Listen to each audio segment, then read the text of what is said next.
Professor, all I want are the facts. Only theories exist in the studies of parapsychology. Well then, can you tell me your theory concerning this case? Sir, the Russians have established a premise in this field. It's called psychotronic energy. Could you be more explicit, sir?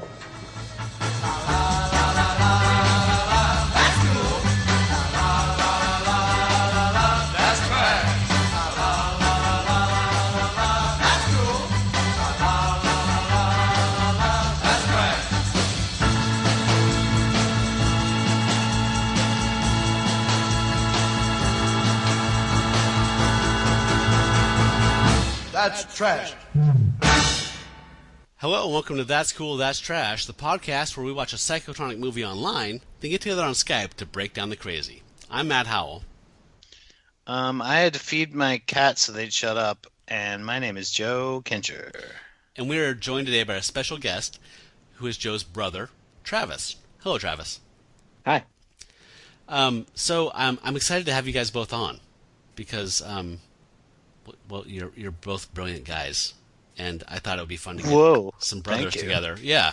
So on our last episode, I had some brothers booked, and one brother did not show up. So I thought, was it Sklar Brothers? No. They are playing tomorrow night at the Helium. Really? Oh. You've already dated this. So Dated. he was like they're in town. No, wasn't them.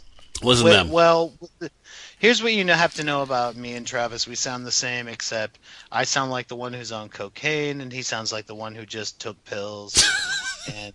Except he sounds happier and like smarter, and I sound like more self-involved and dumber. You just sound angry. Oh yeah, okay. Well, that's again cocaine. I don't think you guys sound the same. Let's wear glasses. You're not like the Wilson brothers. Oh, okay. Wait, like Wilson the Brian volleyball? Wilson, Dennis Wilson, Carl Wilson. Oh, Okay. Wait. I was totally picturing like Wilson the volleyball and then like Wilson the basketball. No, they sound way more alike than you guys. Which do, is too. which? You guys look so much alike. I'm the orange one, motherfucker. So anyway, we're here to talk about what are we talking about, Joe? the Psychotronic Man. The Psychotronic Man.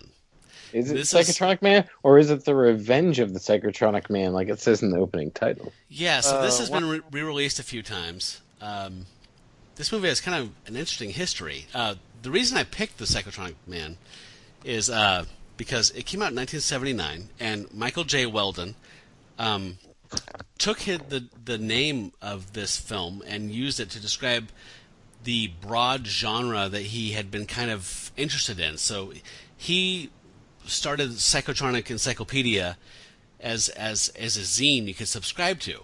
So what he did was in New York City, he would comb through TV Guide and all the TV, information and find like when The Amazing Colossal Man was playing, when, Revenge of the Creature was playing, whatever. And he would compile this list, Xerox it essentially together, and people who had subscribed would get this in the mail. So you knew when weird movies were playing in New York City like every month.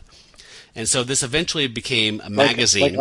Like on late night TV or something. Yes, exactly. So this is early '80s. Oh, not at like Lowe's Theater or something. Hey, Lowe's is. So can I? No, like what Travis is saying.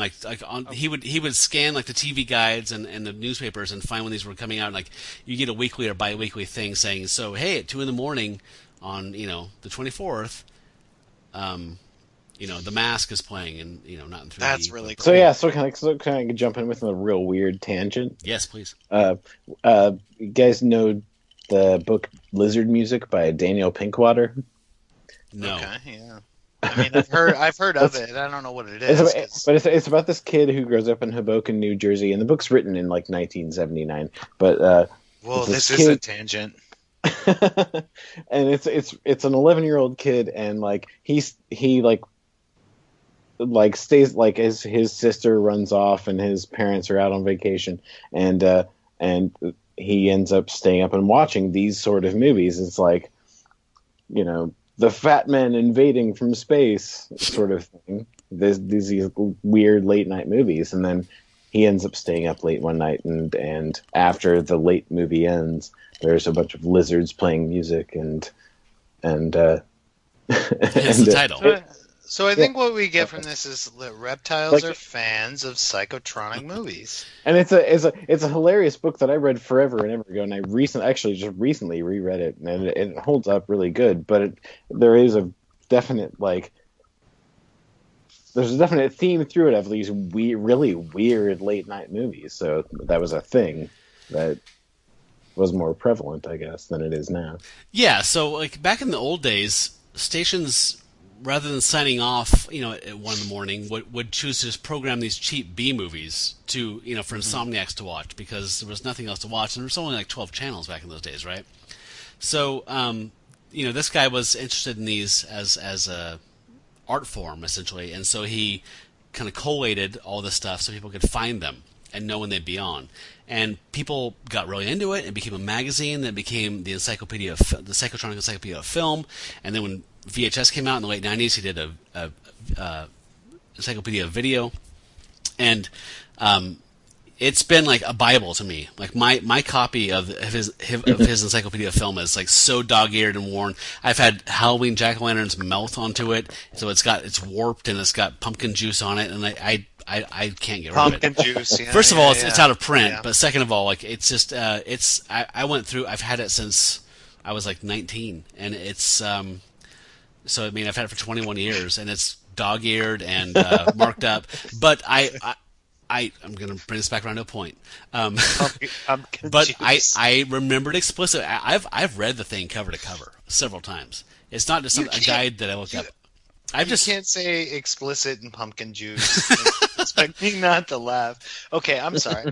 So, but this guy, I wanted to ask you one quick question. Yeah. So this guy is like, and this is a serious question. This is like the thing that kind of sparked, in a way, like your Elviras and your Svengulis and whatnot? No. Or is it just like alongside that? No, that started much earlier. Okay. So in the late 50s, early 60s is when the Universal stuff was packaged and sold as almost like a franchise type of thing to stations. And so that's where all of your horror hosts popped up. Was like, we have all these like Universal, like, Return of the Mummy, blah, blah. We got to have some way to convey them, so they just it was cheap just to have the weatherman come in and put vampire makeup on and just do this thing. So that all came from Ronald McDonald, Vampira, and that stuff is pretty old. So this is more of like a the user end love. Scared stiff. So I read early on that there was the Psychotronic Man, and that he said this is where I got the name for my blanket term for these movies, cult movies, midnight movies, whatever you want to call them. That's where he got the name. So I felt like it was long overdue for us to actually watch this, because he used the name. Yeah, and like I think it's perfect because it's nonsense. There's a band nonsense powers and a nonsense name. But there's a band that uses that name too, I think, or uses it like as a song for something. There's a speed punk band that's like Revenge of the Psychotronic Man or something. Yeah. Well, that goes back to what I was asking a minute ago. Yes. What's the real title? But yeah, I did the opposite. Like, I try to go into movies sometimes just totally blind, and like I did the same thing with John Wick, where it's like just avoid all information about it, and then I did that with Ray. I went in totally blind. God. I got it. That's a dad joke. Yeah. Yeah, is Go it though? home. I mean, was your dad blind? Nope. No. But yeah, no. But sometimes, so I went into Psychotronic Man totally like not knowing anything about it. Didn't even like Wikipedia it. So Get out of here. Sorry. Doing that, Wikipediaing it after the fact makes it make way more sense, I will say. So, Joe, it's kind of a de rigueur thing to have like the guest explain their relationship to like psychotronic movies, but Joe, you've been around since the beginning of this show, but we've never actually gone into your relationship with these, because I'd like to ask Travis, but is there a secret origin story or anything that you can, any little with tip like that you can B proffer? movies? Yeah. Oh, with B movies in particular? Yeah. Or psychotronic films. God, it's not. I mean, I think it's like most origin stories. I think it's probably pretty boring, and no one wants to hear it. Like I was bit by a radioactive movie, kind of thing. Like I would watch just like anybody else. I mean, I grew up. We're the same age, and would see things on like KTLA in Los Angeles or KPTV up here, and they'd run something, and it'd be like, "Oh, what is this?" Blah blah blah. Like, "Oh, this is crazy." But you're like a kid, it's like a fever dream, and you don't think anything of it. You just think, "Oh, TV's bad sometimes." But I think it was definitely like the 1988 debut of Mystery Science Theater that showed me that it was kind of like this art form of this thing that you could sort of love and hate at the same time, if that makes sense. Oh yes. And Definitely. that like it's like you love to hate it, but you're not hate watching it. I know that's a thing where people like watch The Bachelor or watch some crappy Sharknado. show that, and they're like, "Ugh, it's so stupid," and it's like, yeah, no, this is different. It's there's something about the way Mystery Science Theater, when they created that. I mean, they were obviously riffing off of all the things we talked about, like a Svengoolie or an Elvira, or just the love of B movies that drive someone to make an encyclopedia of psychotronic films.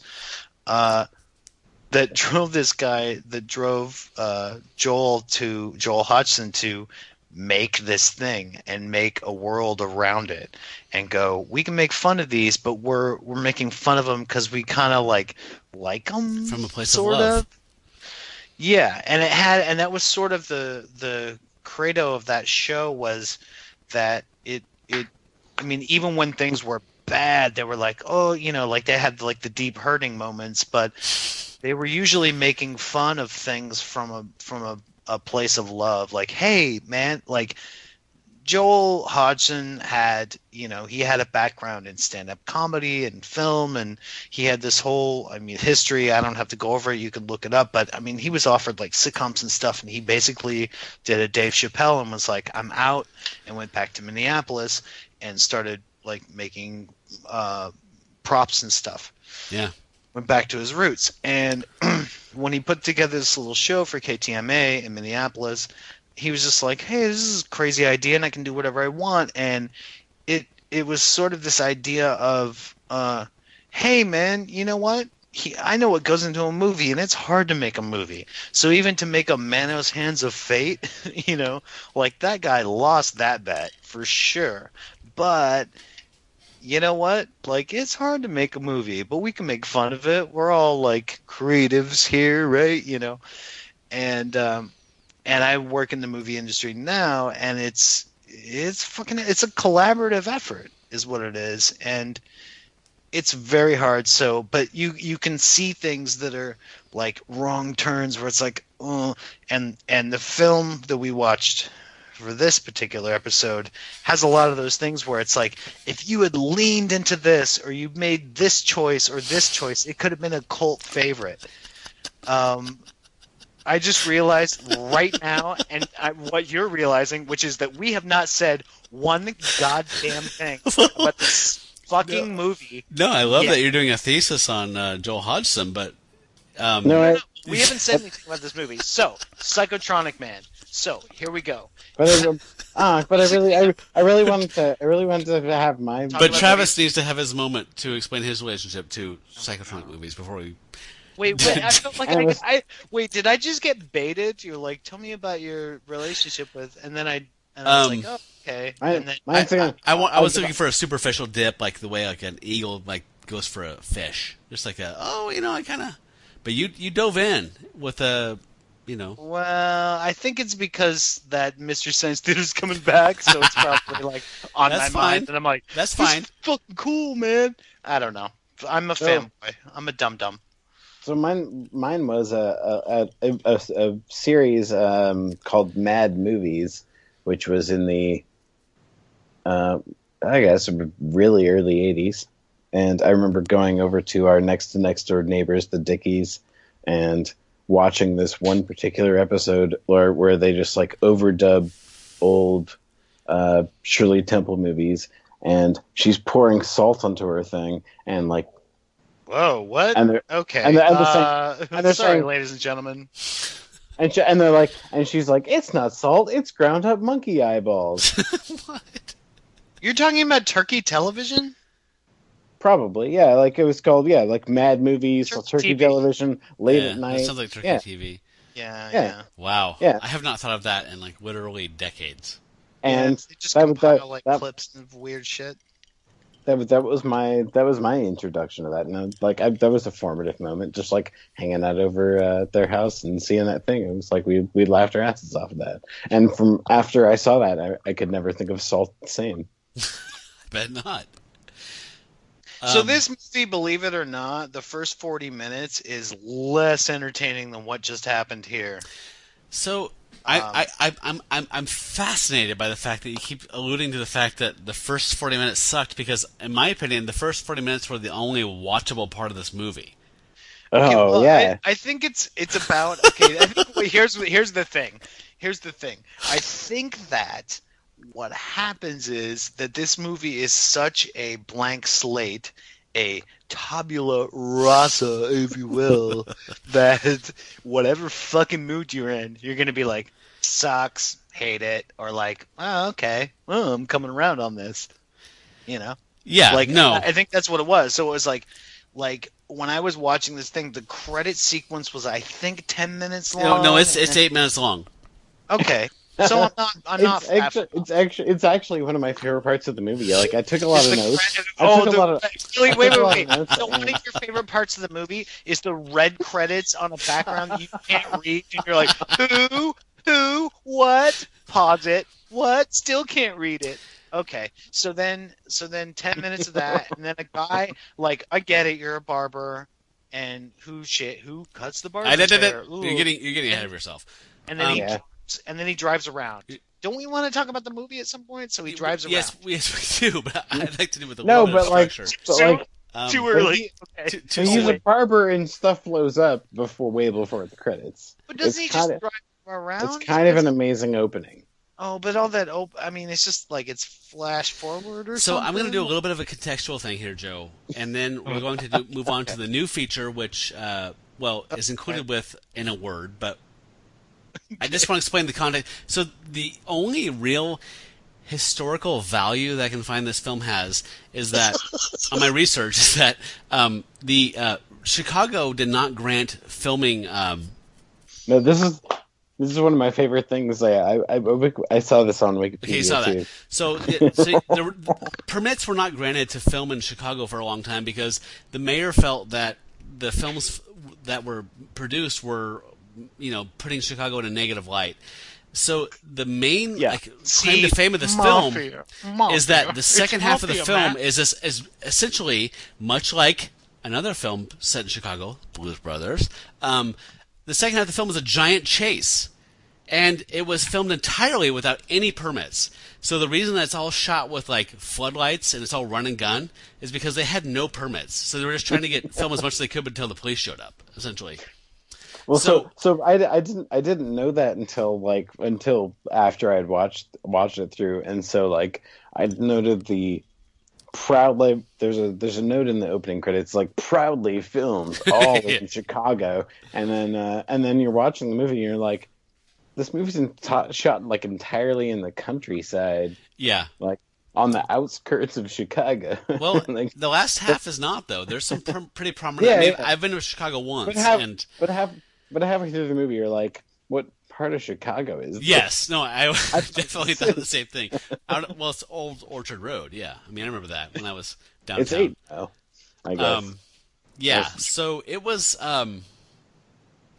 that's its only claim to fame, really, is that it was shot in Chicago illegally before filming permits were issued. And the Blues Brothers 1 year later filmed part of their car chase like under that bridge in the same area that that Right. Frank Oz or So I guess we have who to thank directed that? John Landis? John Landis. Thank I'm you. just guessing. I'm totally just guessing. Yeah, probably. That sounds- No, it is because he has a see you next Wednesday poster somewhere in Tuesday. there. No, next Wednesday. No, Wednesday, right. That's the running joke, right. I forgot about that. He doesn't Okay. do the cunt thing. Okay, so we're doing a thing. So in the past, we would do at this point, I would normally ask the guest, who would be Travis, to give me like an elevator pitch description of what this story is about, so that people who hadn't seen it yet could follow along.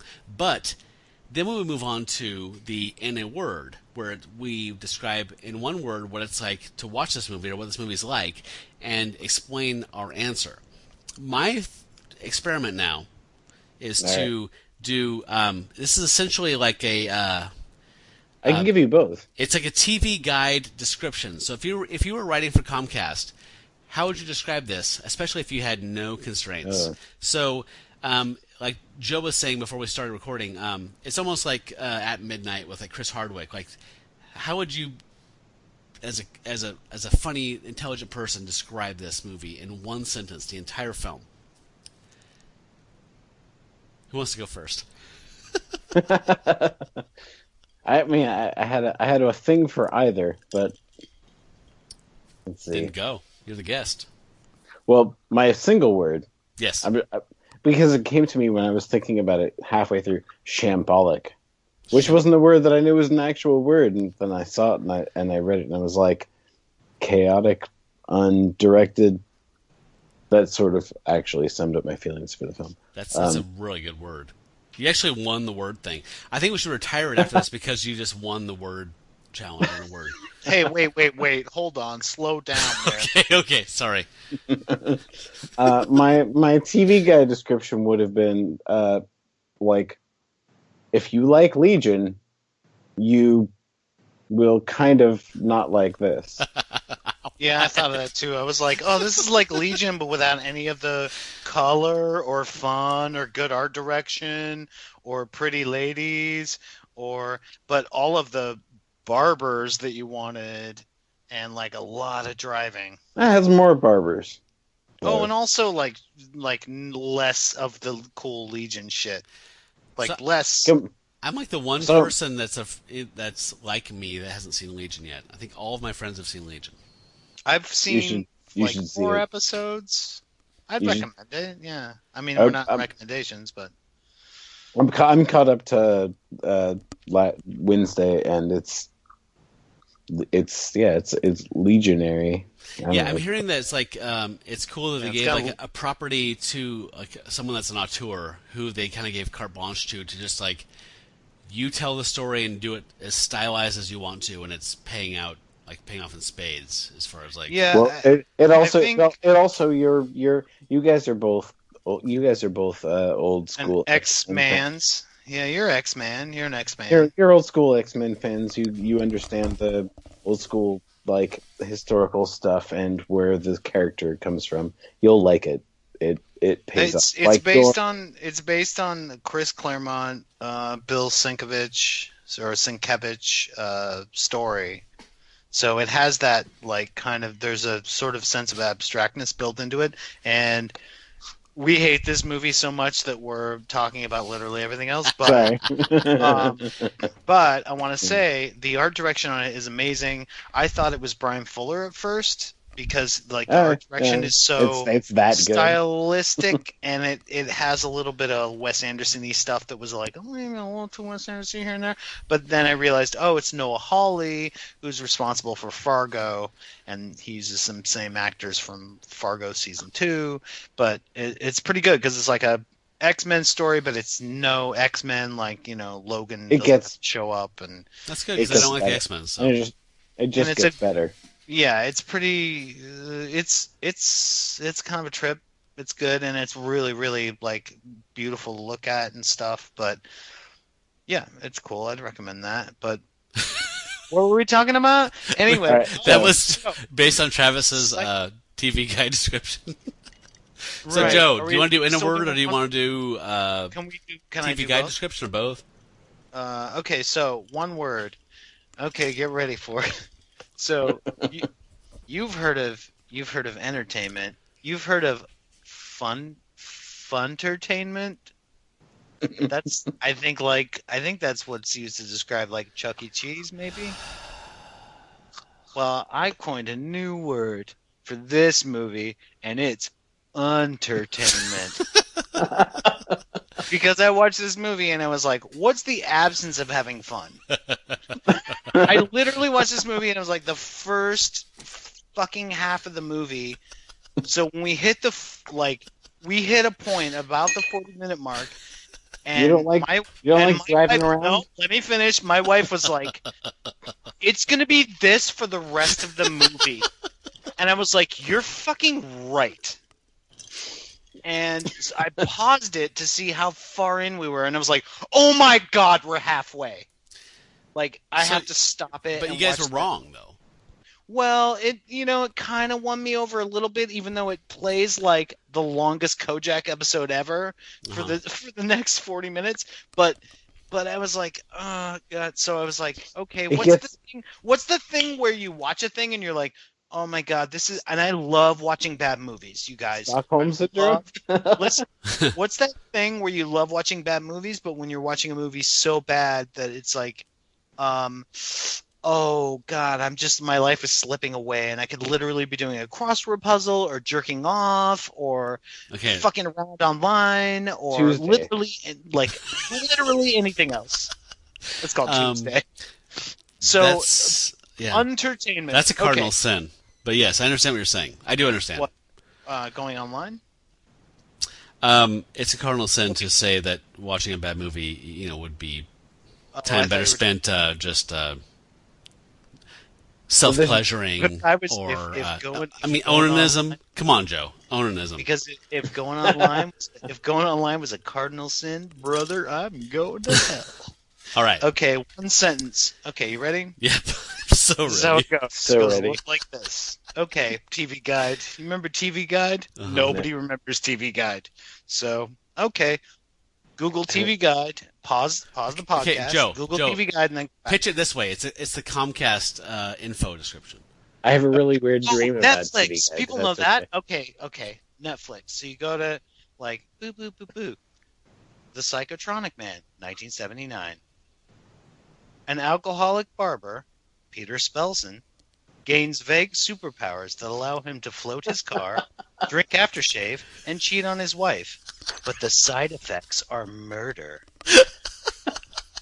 22 minutes. Wait. 22 minutes expanded to 81 minutes. That's what I was looking for. Okay. It's amazing. Yeah. I also have a note here because I thought of this tonight. I don't know. I've started this movie weeks ago, and I thought of this tonight, Matt.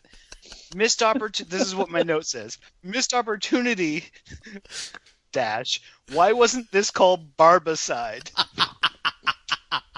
Are you my fucking god! kidding me? It's a barber who murders people, and you didn't call it Barbicide? Oh my god! That's that. Those of you who don't know, that's that electric blue shit in barbershops. They put. So I have a lot of weird notes about this movie, but that was hilarious. Just to be clear, I'm assuming you're talking about the opening scene when he cuts a hair. I mean, it's so great to start a. Well, okay. It's the best. It's like almost the best scene in the movie. So he's giving me a haircut, and the guy says, "Hey, I bet you'll be cutting hair deep into the night." He's like, "Nope, I'm going home, taking the long ride home to decompress." And he pulls out from inside of like the Barbicide and all that shit a bottle, which I'm assuming is his hooch. Yes. Yes, I'm sure it is, but yours is funnier, right? Yeah, I like drinking aftershave. Okay, so I mean, can I take a stab at this? The president of the Conway Twitty fan club drinks some whiskey with the spice melange from Dune in it, and becomes prescient and freaks out. That's what it seemed to be to me. That was my take on it. Yours sounds more like a what do you call it? Like Cards Against Humanity. I mean, but it's not wrong. So It's super, like, yeah, that, like, there's something about the, whoop, gonna get in my truck and just listen to country music and drive from, I guess, the tip of Indiana all the way to the Chicago in real time. Just gonna In sit real time. Just gonna sit in this truck in the White House driveway. Okay, so The only way I can fucking chill out is to drive drunk. That, I think that's my takeaway from the movie is like, hey man, if you have demons, drink a whole bunch and just drive it off. so All right, so okay. so while we're not working our way out of the opening credits yet, can I call out a couple things? Yeah. The star is also the writer and the main producer, right? Mm-hmm. Mm-hmm. So the guy, the Psychotronic guy, and I guess, yeah. and Guy. Whose character's name is Rocky Fosco? Rocky Balboa, yeah. but also the pictures. It's Jack Cell, and the name of the studio is Cell Pictures. So what? Yeah. Cell Pictures. That's what we're gonna do. He's like, hey, day, oh, gosh, gosh. Okay, this leads into my theory. When I saw this movie, by the end of it, I was like, oh my god, I fucking got it. This is a money laundering scheme. No, because- no. Oh, come on, man. It's like, okay, here's what online says. Online says, oh man, this guy was just like, the only way I can get noticed is if I make my own picture and I write and produce and star in it.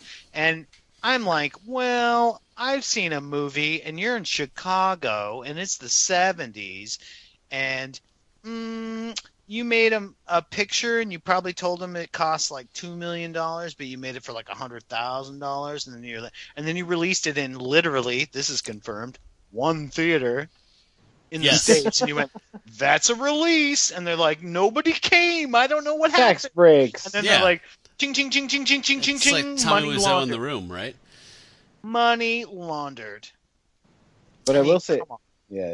yeah, and it's kind of ridiculous. But I will say, I really like the music in this movie.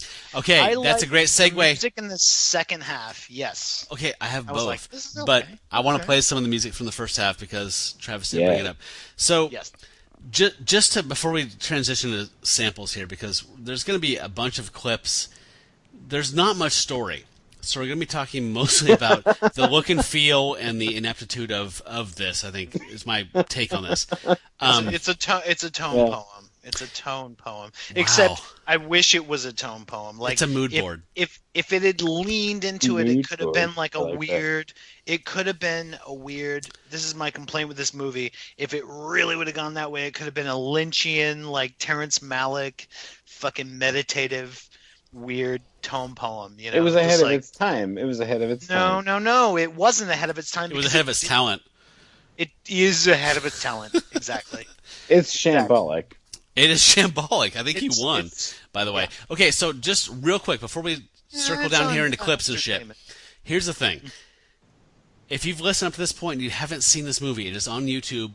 Go watch it, please.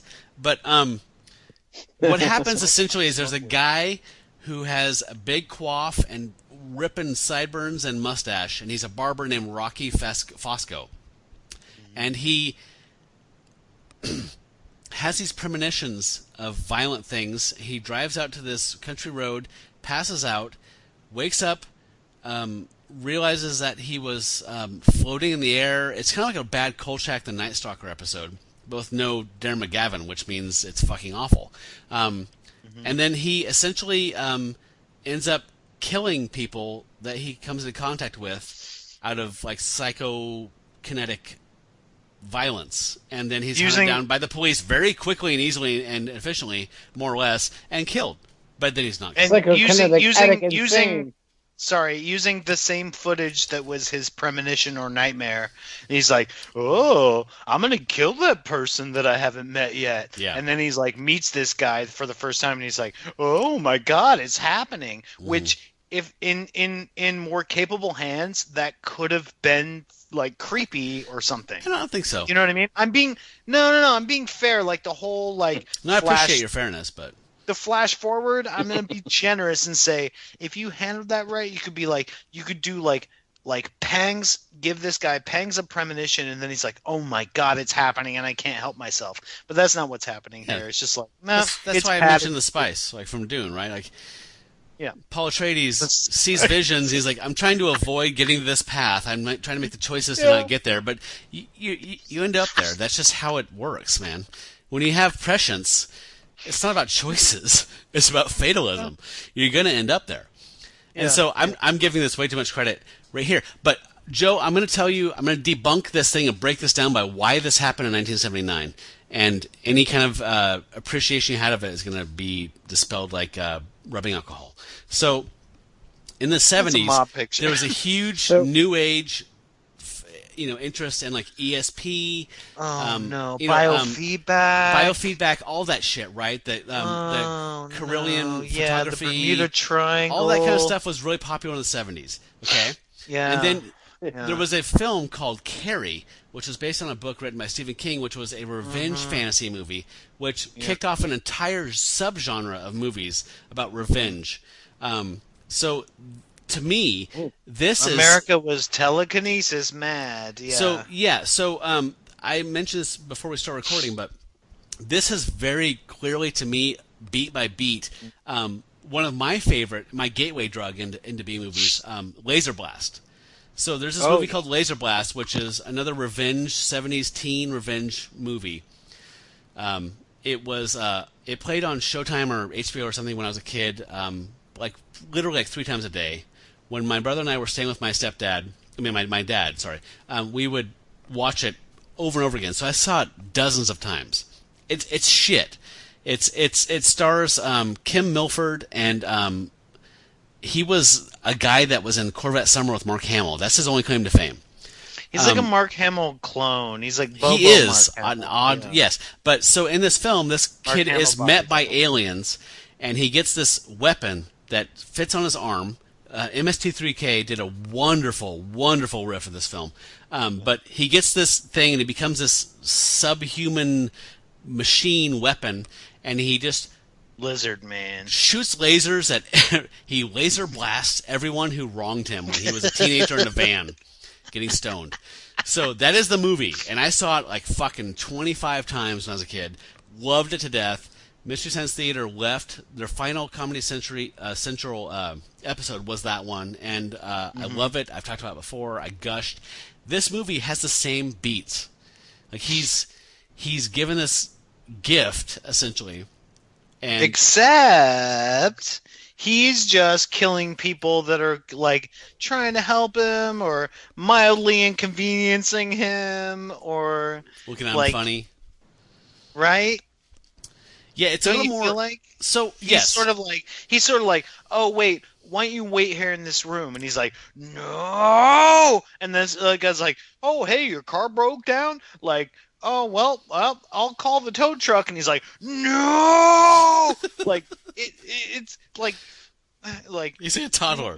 Well, let me see if we still have a chicken fried steak. No, it seems really, it's not Carrie. Like, Carrie is, like, set up where it's like, she got shit on, and her fucking mom's a piece of shit, and everyone treats her like shit. So when she goes ballistic, you're like, yeah, fuck yeah, they had it coming. So Stephen King, I don't like Stephen King's writing. Nobody had it coming. Yeah, I don't like Stephen King's writing, but I like his storytelling, and I agree with you, Joe. But my point is that... Oh, he died. Did I miss anything? Oh no! No. Yeah, no. We're just chatting. Right. So in Carrie, right? I mean, I don't like Stephen King's writing, but he can tell a story, and that set you up for a reward, right? But in this film, and I want to bring this up at a later point, but we'll talk about this now. This was a film in only the barest checklist sense, right? Like it's more than 60 minutes. It has a main character. There's moving images. Like there's sounds. There's no sense of character, right? Like why would you care about Rocky? You literally see him. You literally see him give a haircut because then go drink whiskey, and then start killing people with his mind. If you think And about it, then you find out if you- later that he fucking has a family and cheats on his wife. halfway through, you find out that he's cheating. He's sleeping with his like hairdresser and cheating on his wife. I'm like, what? Oh my god! I just lost all fucking available goodwill for you because already you're a hard drinking fucking blank slate person who's like PTSD from like I don't know what, but you have superpowers. I took a lot of notes while watching through this, and my last note is he down on his luck or a murdering asshole? Because the thing is, that was the thing where I was like, okay. See, the thing is, with a story arc, you have to make somebody sympathetic. Like they have to be punching up. Not even sympathetic, Joe. Someone human. Like Human. this doesn't even make people. People are just shadow puppets, right? Like the shrew wife. It's like, fuck you, bitch. Like I'm gonna fuck my hairdresser. Like what? Everything about it is like there are a couple of respectable characters. There's Detective Potatoes O'Brien, the guy with like the really really thick patio furniture. Patio furniture. He's like, oh, nothing to see. I'm really surprised. He was like, nothing to see here. He didn't ever say like,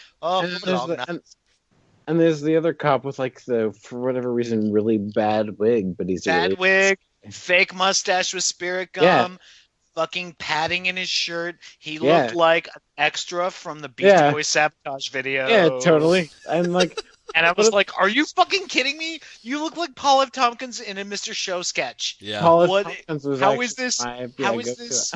Are you Jack and Cell? Like, what is happening? Yeah, it's Jack. Fucking crazy to me. He's like, no, this is my real hair. And like, oh, I totally grow my mustache like this with a gap in the middle. But they were respectable characters. No, they were 3D. Like I can imagine them. Like when they walk off camera, they still exist in my mind, like characters in The Wire. Yeah. It's like, oh, he's like Omar to me. He was like the Omar of this picture. So he's got dimension. Let's dig into this thing because what listeners need to know if they haven't seen it is that the first half is this guy realizing he has these abilities and killing some people. And the second half, almost the entire second half, is literally a chase scene of the police realizing this is the guy doing these killings and chasing him. Mm-hmm. Which is the Chicago footage. So Travis mentioned. Sorry. The one thing unifies the two parts is that his car is sweet in both halves. It's a pretty sweet car. But it's all right.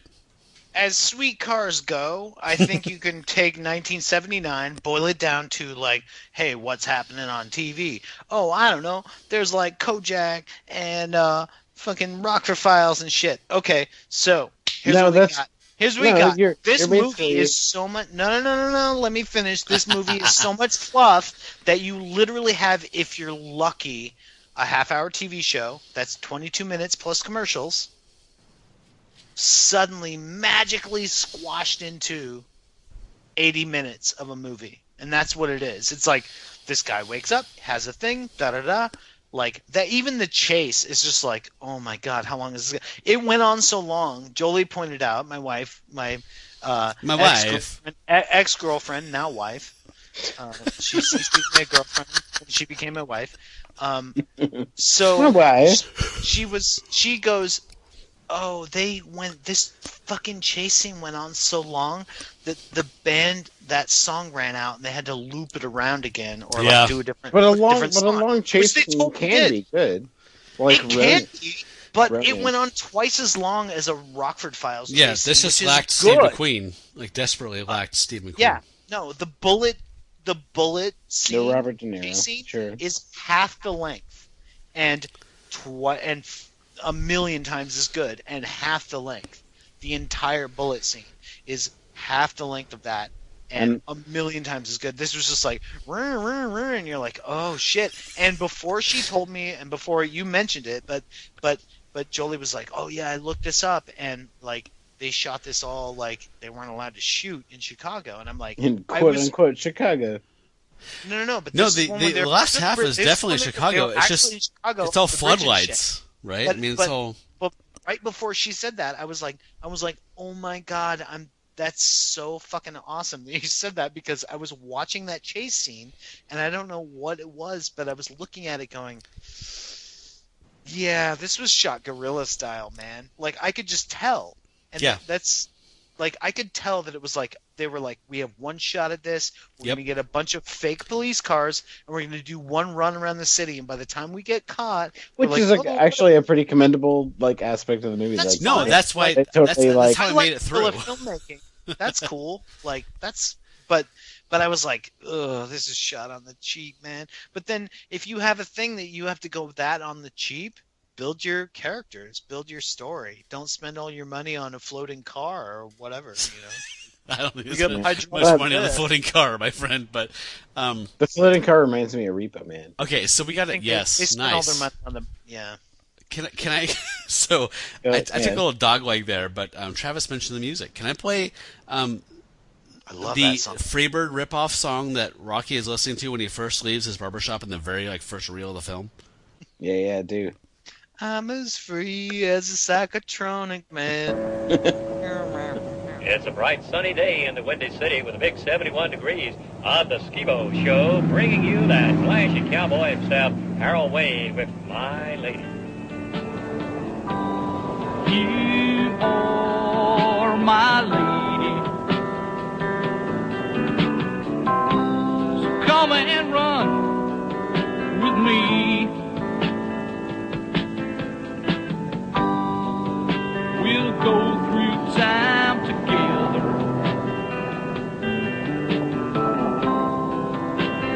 Live our fantasies.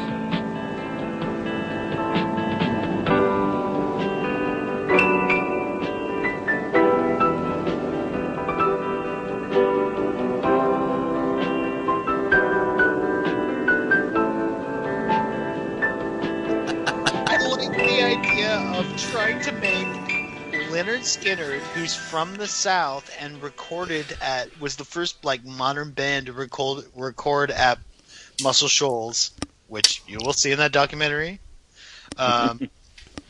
Like, holy fuck! They tried to make them sound like more hick. Like, we're gonna rip off Leonard Skinner, but go like, "Mama, baby, baby." Like, We'll okay. go through time together. We'll go through time together. Like, you don't need to Yeah. you don't need to hick it up more. It's already country rock, man. So while Like, we're it's talking 19- music, it's though, 1979. It can we was jump so, ahead like- to? Sorry, Yeah, it was offensive somehow. The chase scene music though, where they go like. so there's this awesome part where it's like I'm not gonna invoke the name of Layla Schifrin, but there's definitely something going on, and there's some vocalization. It's like you know what I'm talking about? Yeah. So it's like But then Amagama it gets from Pink annoying. Floyd, but They really, turn it really into a- terrible. They turn it into a musical tick though, like the dong or the Like the dong? Like the dong? You That say thing? the dong? Wait, Yeah, the dong. what dong? Dong. They keep hitting that church bell, and they like think like it's my- gonna be. You're like, oh, there's no church around here. That's just a thing they're gonna do through the whole fucking movie. Oh right. Dong. And you're like, okay, I made all my AC/DC and Black Sabbath jokes, and they keep doing it. Dong. And then every time he has like a psychic thing, except they can't cue it up to specifically when he grabs his head or anything. Yeah. But they'll just show a thing whenever they reveal a piece of information, like. The Halloween like, decoration sound You effect. fucking asshole! This is a film full of police, and I'm like, oh, that the cops come in, and they're like, no, that's just a musical thing we do. No, But that's just our musical raccoon. But it used to be like, or it still can be like those musical cue things can be a good way to inform a film. Like Kill It's Bill. just Well, Yeah. but that's like, but Kill Bill, it's like, That whole thing, you know. I'm not mistaking that for a fucking ambulance. But if your musical cue is I think my cat is hearing you through my headphones and starting to be upset. or if your musical cue is dong, I'm like, that's literally a church bell. What are we doing? What are we doing? Like, if you were like, oh, every time he finds a clue, it's this. Clop, clop, clop, clop, clop, clop, clop, clop, clop, clop. And I'm like, there's a lot of horses in this movie, but every time he finds a clue, they're like, clop, clop. There's like horses on cobblestones. It's really confusing. It's really confusing because now Party Cat's walking around and going clop, clop, clop, clop. It's with he's totally doing it. All they had to do to make this more Repo Man-esque or Terrence Malick-esque even is to just go in those places instead of going like whatever, like actively poking you with weird musical cues, is just have like ambient music, and then you'd be like, oh, it's a meditative thing, and it's about this, it's like this metaphor, this horror movie for a metaphor for this guy's alcoholism. But like Repo Man-esque actually is. He doesn't have a problem. Like it's that's a thing more movies should aspire to, and it actually I didn't think about it before, but that is what this movie sort of is definitely in the vein of. It is in the Repo. Even though it came before, that's what it's like. All watched it and I was like, this just makes me want to watch Repo Man. Like it didn't lean into the weird enough. If it had leaned harder into the weird and the meditative, it would have been like a cold, huge favorite. People would have been like, this is like Ruben and Ed or something. Well, if there was, right, perfect. I mean, like, if there was anything to latch onto, right? I mean, that's the problem with this movie is it's so vapid. Like, there's no sense of character. Like, you know, there's a cop called O'Brien, and he has the worst Irish accent in the history of humanity. And there's a guy called Rocky who cuts hair, and apparently he cheats on his wife, and he has a family. But nobody seems, not even two-dimensional. Nobody's even one-dimensional. They're like, they're sub-characters. It needs a John Lennon.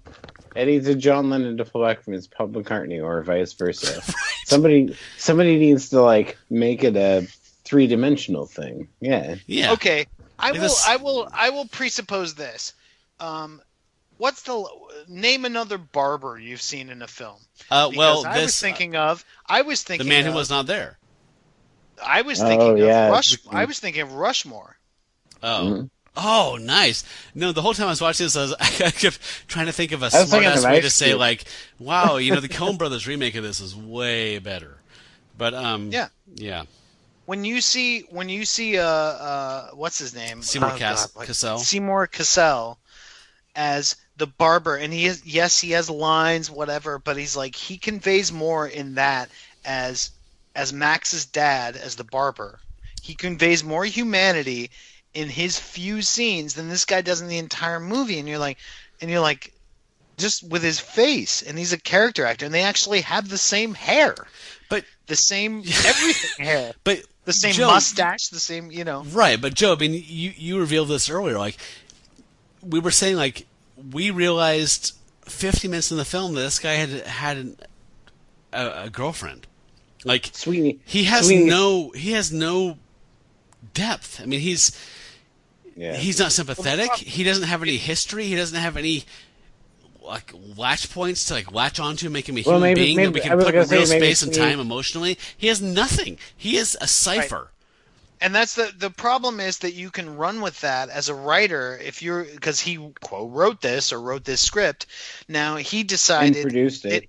Right, but he split the difference, and that's the danger. That's the danger. Is like you can go, this guy's a drifter, he's a cipher, he's fucking lone wolf and cub, he's fucking whatever. He's like Riptide, MacGyver, whatever. We don't know what he is. He's like capable of anything. Or you can go, oh, he's this thing, and like he's got this depth and humanity, and he decided to split the difference and do neither.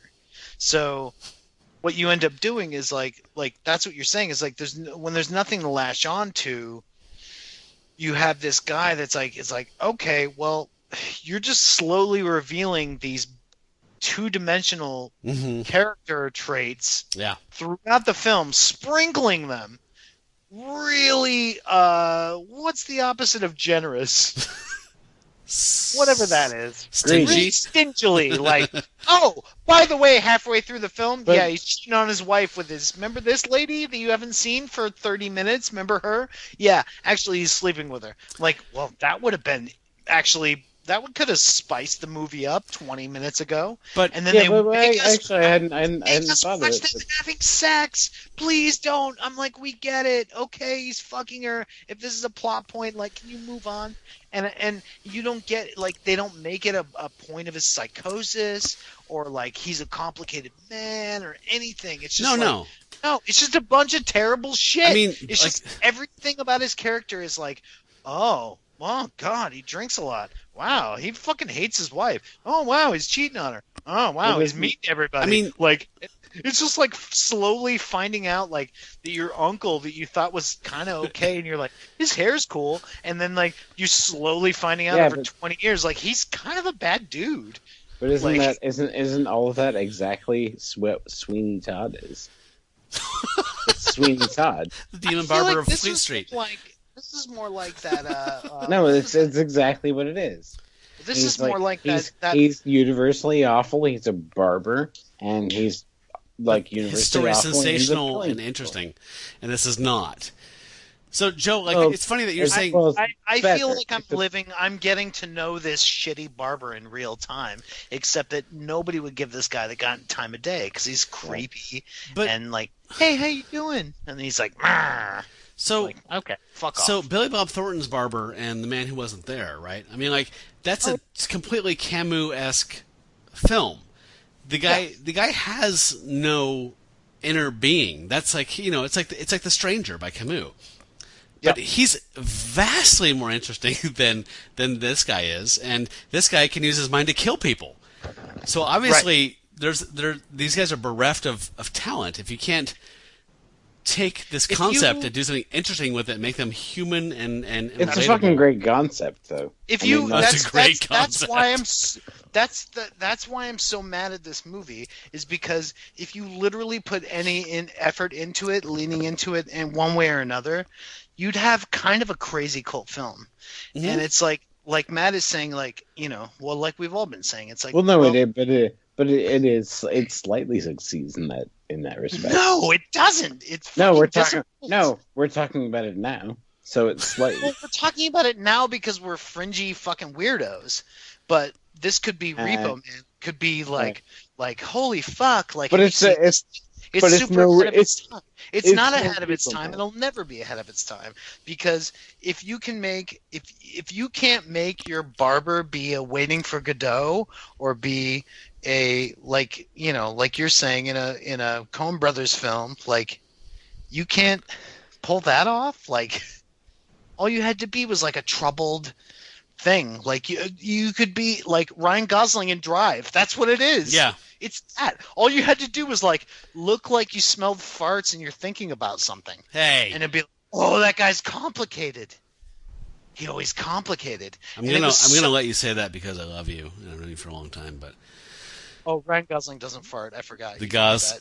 No criticism of the gauze on the. That's cool. That's trash. You know that. God. Particularly Drive. No book I don't care about. Drive is sacrosanct. For the listener, Matt has huge 3 rules. Matt has 3 rules. I'd like to say non-sexual man crush, but I don't think that's even true at this point. Between him and Tom Hardy, I might be fully gay. The listener, Matt has 3 rules. Rule number 2 is gauze don't fart. He don't. So at any point do we talk about the movie like in the sequential way, or do we just sort of beyond that? We went all over the place, and we can do it however you want. I did want to play that clip that you mentioned way back. There were a couple clips that I loved. Yeah.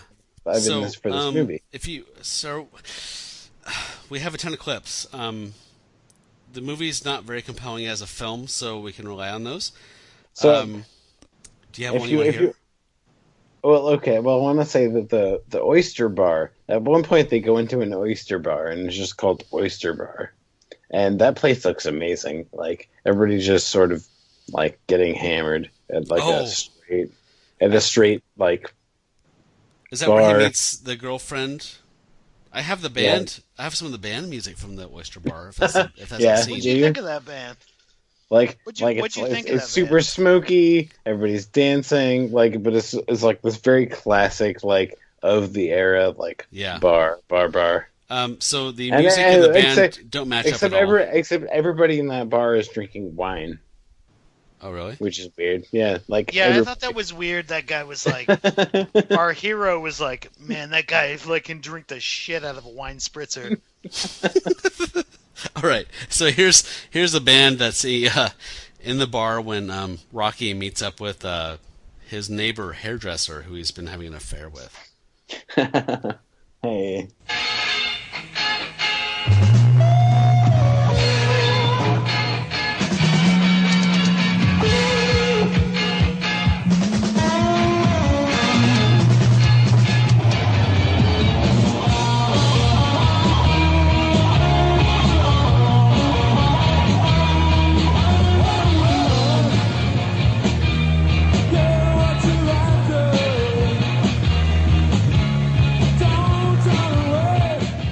Okay, so just to get you up to speed, the origin story we're not really given much of, but we see our hero drive out to a barn house and freak out, and his car breaks down or something, and he runs to a farmhouse and asks this guy for help, and this old man kind of like, oh, I'll help you. I'll call a tow truck or something. And he like puts his head up to his hair and throws him through a wall and like kills him. So, and then he runs away. Yeah. Oh, and then there's and this is the first time we see the cops, and the cops come in and it's like, oh, cops. And the main cop is like, oh, I'm O'Brien.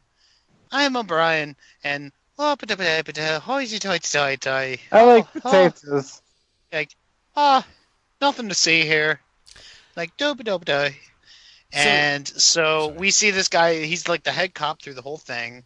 And later in the film, all this shit happens. He's not the head cop through the whole thing. He's like the head cop after halfway through.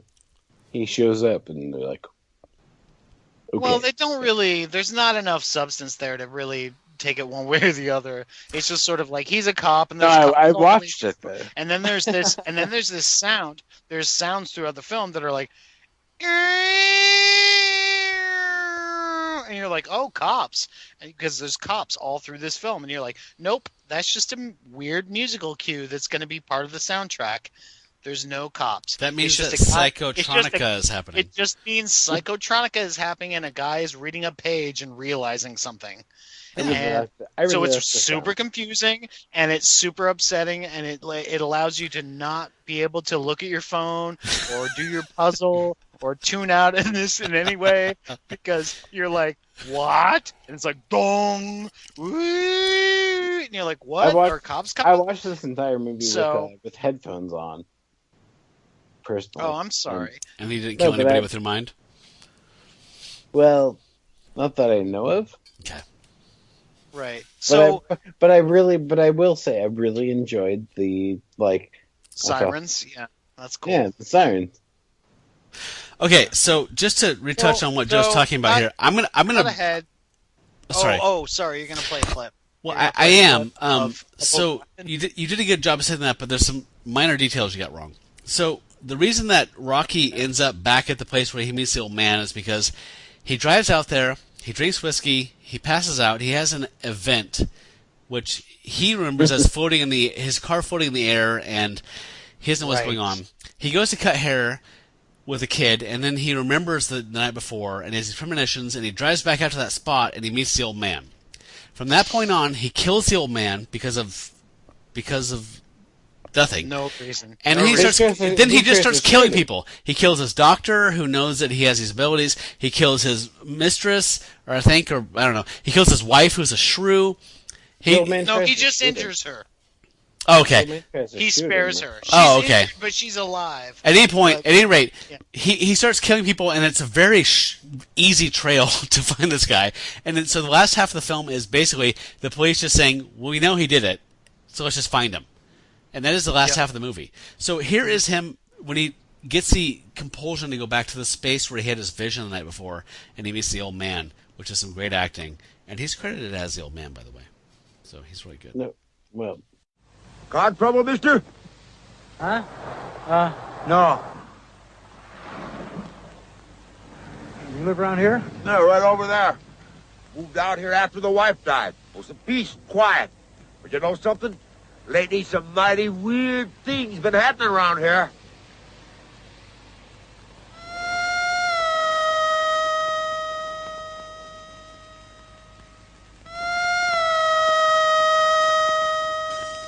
Oh, that's not the cops. Don't worry about that. That's just the soundtrack. He's not credited as the old man. He's credited as the quote old man quote, which is a sort of a weirder way to sorry. credit it. I apologize for that. Oh well. I thought if I could issue a public apology to his family, or Wait, are you this guy? Are you this guy's agent? No, He's like, no. He didn't play the old man. He played the old. Hey. So, hey, can I punish you guys a little bit? Because I went to the trouble of making a bunch of clips, and we totally didn't need them, but I did make them.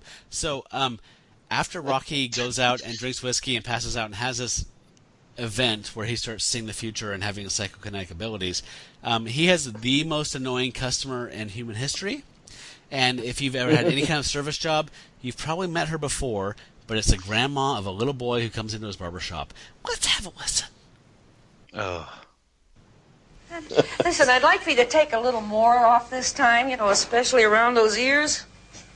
That reminds me, my dog got itching ears. And every time she would scratch herself, she'd howl and she'd squeal. So you know what? Oh. I decided to take her to the vet. Oh, I see. But instead of him fixing her itching ears, he told me to go home and get a pile of her stool. Well, of course, we call it number 2.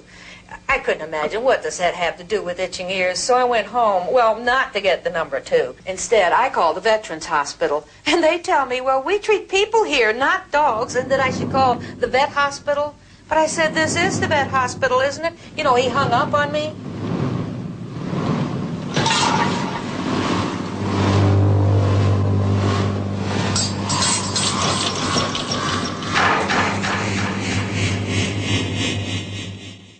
I feel the same way when talking to clients, so I totally get it. Sorry, that's like I would have murdered her. That was the one where I'm like, I would fucking murder her.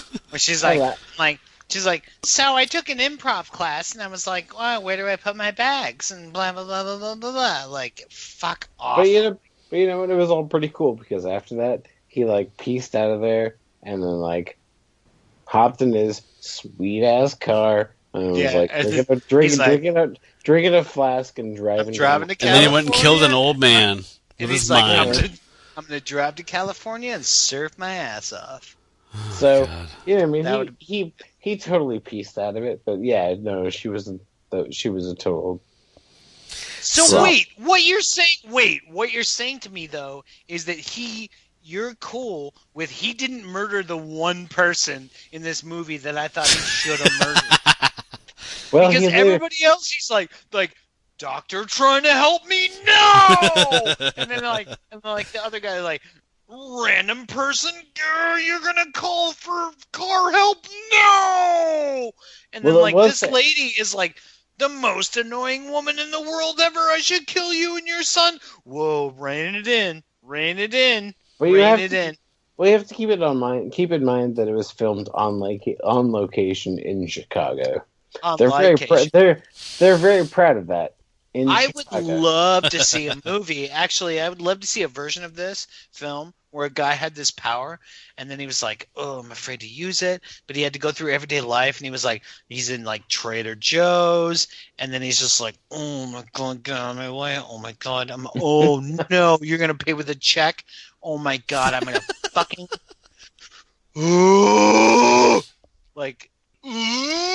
I'm buying 3 things, and you just cut in front of line with me with and you have a fucking cart full of shit. I'm gonna fucking destroy you. That would be so rewarding to just be oh, I've been standing at this bar waiting for a beer for 15 minutes, and I'm playing in the band at this venue, and you're gonna because that guy's tall and good looking, you're gonna be hi, what do you want? Fuck you! And explode the bartender. Hey, some of us are tall. Also, this brings up a point. This brings up a thing that I wanted to talk about. briefly, which is this movie could have been benefited from some scanners head explosions. Yeah. Who didn't want that to happen? He's like exploding pottery and like making a guy go into a wall, and then he makes a guy like fall out of a window. And I'm like, how are you not making It's like kind of when you, cool. if you grab your hair and you grab your cranium and you go, I hate you, like you think that person's head should explode, right? Like that's what I wanted to see. It was like, like put a wig on a fucking watermelon, like paint the watermelon flesh color and put a wig on it and fucking put an M80 in it and blow it up. I don't care how low budget you are, blow up a fucking head. Well, now I want to see that, but I didn't want to before. So okay, let's circle around here to we could talk about this all night, literally, but I feel like I agree with Travis that the music was some of the best stuff in this. So yes. I do like as I mentioned earlier that the music kind of changed in the chase sequence in the last half to like you know what that to that means? weird kind of amagama weird vocalization thing. So we're doing that now.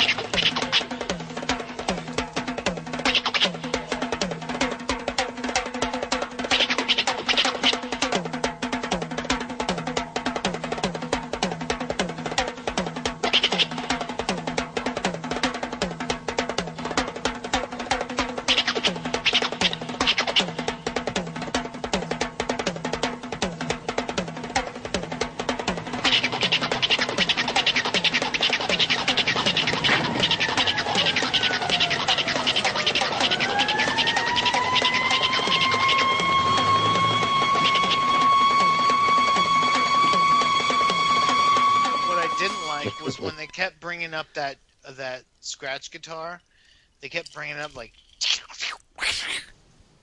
and it was like, oh, it's me, Nazi the squirrel, like, and they just bring it up just like all those other weird musical cues. They'd bring it up like just like it'd be quiet, and then like, oh. So I have another point to bring up. While we circle around an ending here, this film almost in many ways was like if an alien or a computer tried to make a movie, like after absorbing a bunch of things. Like there was the comic relief cop who he's eating all the time, and there was like, oh, you're always eating, and Mr. all these like cliche things that was just kind of like, oh, blah blah blah. Oh, he took Mitchell lessons. He's eating with his mouth full. Right. So, and it comes up at one point that's like a really actually a dire moment in the film where it's like he's like, oh, I got my mouth full. It's weird, but one of the weirdest things to me that seemed like a computer generated it is that there's a cop in charge of the investigation we've talked about called O'Brien, and I made what I think is a supercut of every line he said. So bear in mind, this is 1979, so there's no potato famine. There's not a ton of new Irish folks here. I mean, there could be, but for the most part, if you're called O'Brien and you live in Chicago in 1979, you sound like every other American. So here's a little supercut of this guy valiantly attempting an Irish accent and failing fucking miserably. Yeah, I want to hear it. Really. But, Doctor, this gun has been fired. Like I told you, O'Brien, as far as I can tell, no bullet has entered this body. Well, then, I wonder what did happen. That's your department. Lieutenant, can you give us an explanation? I have no comment at this time, ma'am. Surely you must have some idea. Look, lady, I said I have no statement. Now, what the hell are you doing here anyway? Hey, Lieutenant! Chief, I didn't say a thing. Okay, I better take it now. Yes. Speaking. Who? Could you spell that?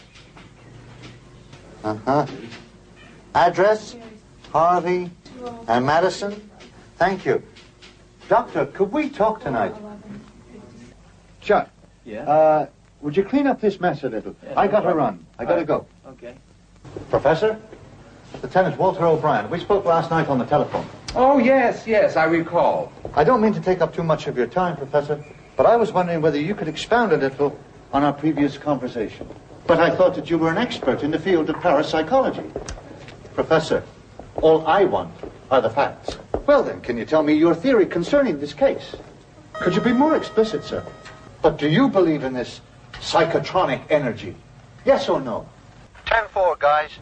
I'm coming in with a warrant. I swear if he's in there, we'll nail him. Pursuing assailant east on 15th and need intercept at 90 ramp. Over. This is car 67 responding. He's already made it to the expressway. 10-4. You come down from the north. We're coming up from the south side on the S. We are staying as close. He looks as if he's going to go into traffic. So that's O'Brien, which I think is arguably the worst Irish accent I've ever heard in my life. You guys agree or no? I think the credits say it all. Like if you Really? can't even read the credits because they're. You never heard mine. I haven't heard yours. That's true. If you can't even read the credits because they're red on, like, purple or whatever. Nobody, like, even they don't want you to see this movie, and I think this thing was an intentional, like, hey, whatever, we don't care if anyone sees it, clean money. You're being unnecessarily negative, and I don't care for it on my show. Okay. So I have one last thing I want to play for you guys. You know what that sound means? It's time for Cool or Trash. Wait, I have one more thing I want to play, please. Hold on. I'm Joe knows this. I'm a huge audio geek, and I love bad ADR. Like it's like a it's a masochistic thing. At the very end, the SWAT team comes in. The SWAT team comes in. And we hear from Gorman, and they go, who's explaining the fact that they've been observing Rocky Fosco, and they're aware of him, and they need to keep him. Imagine being his brother growing up. Come on, this is the worst. Yeah, one at a time, please. One at a time, please. Sorry, so sorry. Anyway, I love the SWAT team guy, the Fed, basically explaining the fact that this guy has potential, for international incidents, so he must live. And it's some of the best bad ADR I've ever heard in my life. I love it. And here's the first one. You got anything on that damn squawk box yet? I don't know what's going on here. Lieutenant O'Brien? Yes. Gorman, Special Intelligence Agent. Can I speak to you privately? Certainly. Over here. Lieutenant, what are your intentions as to capturing Mr. Fosco? Are you familiar with the details of this case? Let's put it this way. We've had him under surveillance.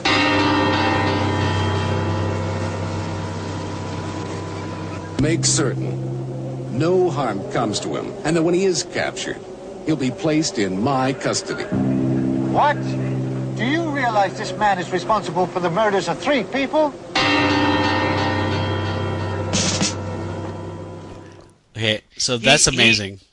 You know what he sounds like? Go 13. He does. He also sounds like the guy from Resident Evil. Like, I expect to see that guy's, entire ADR typed out in, a Nintendo font. No, totally. The guy from Resident Evil, who's the ultimate villain with the dark glasses and Yeah. Totally, Okay. right? Okay, here's this other clip. Here's the second half of that conversation. For your information, Lieutenant, this guy's a rare breed. Probably the only one of his kind in this hemisphere. Our intelligence reports confirms that he possesses psychotronic powers that can well benefit our national security. At what price? Enough. I've got my orders. I just gave you yours. Dun, dun, dun, dun, dun, dun. Oh man, that is great stuff. If anybody's dying to know, at this point the SWAT team shoots down Rocky, and he falls from some public spot, and they run to where his body should be, and he's gone. And they're all bewildered by the fact that he's not there.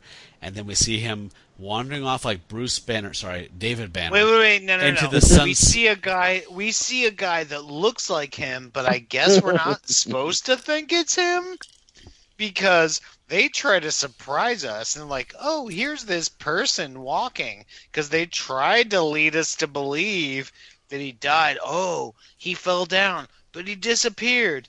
And it's like, but it's we get it. He like still lives. He walked away.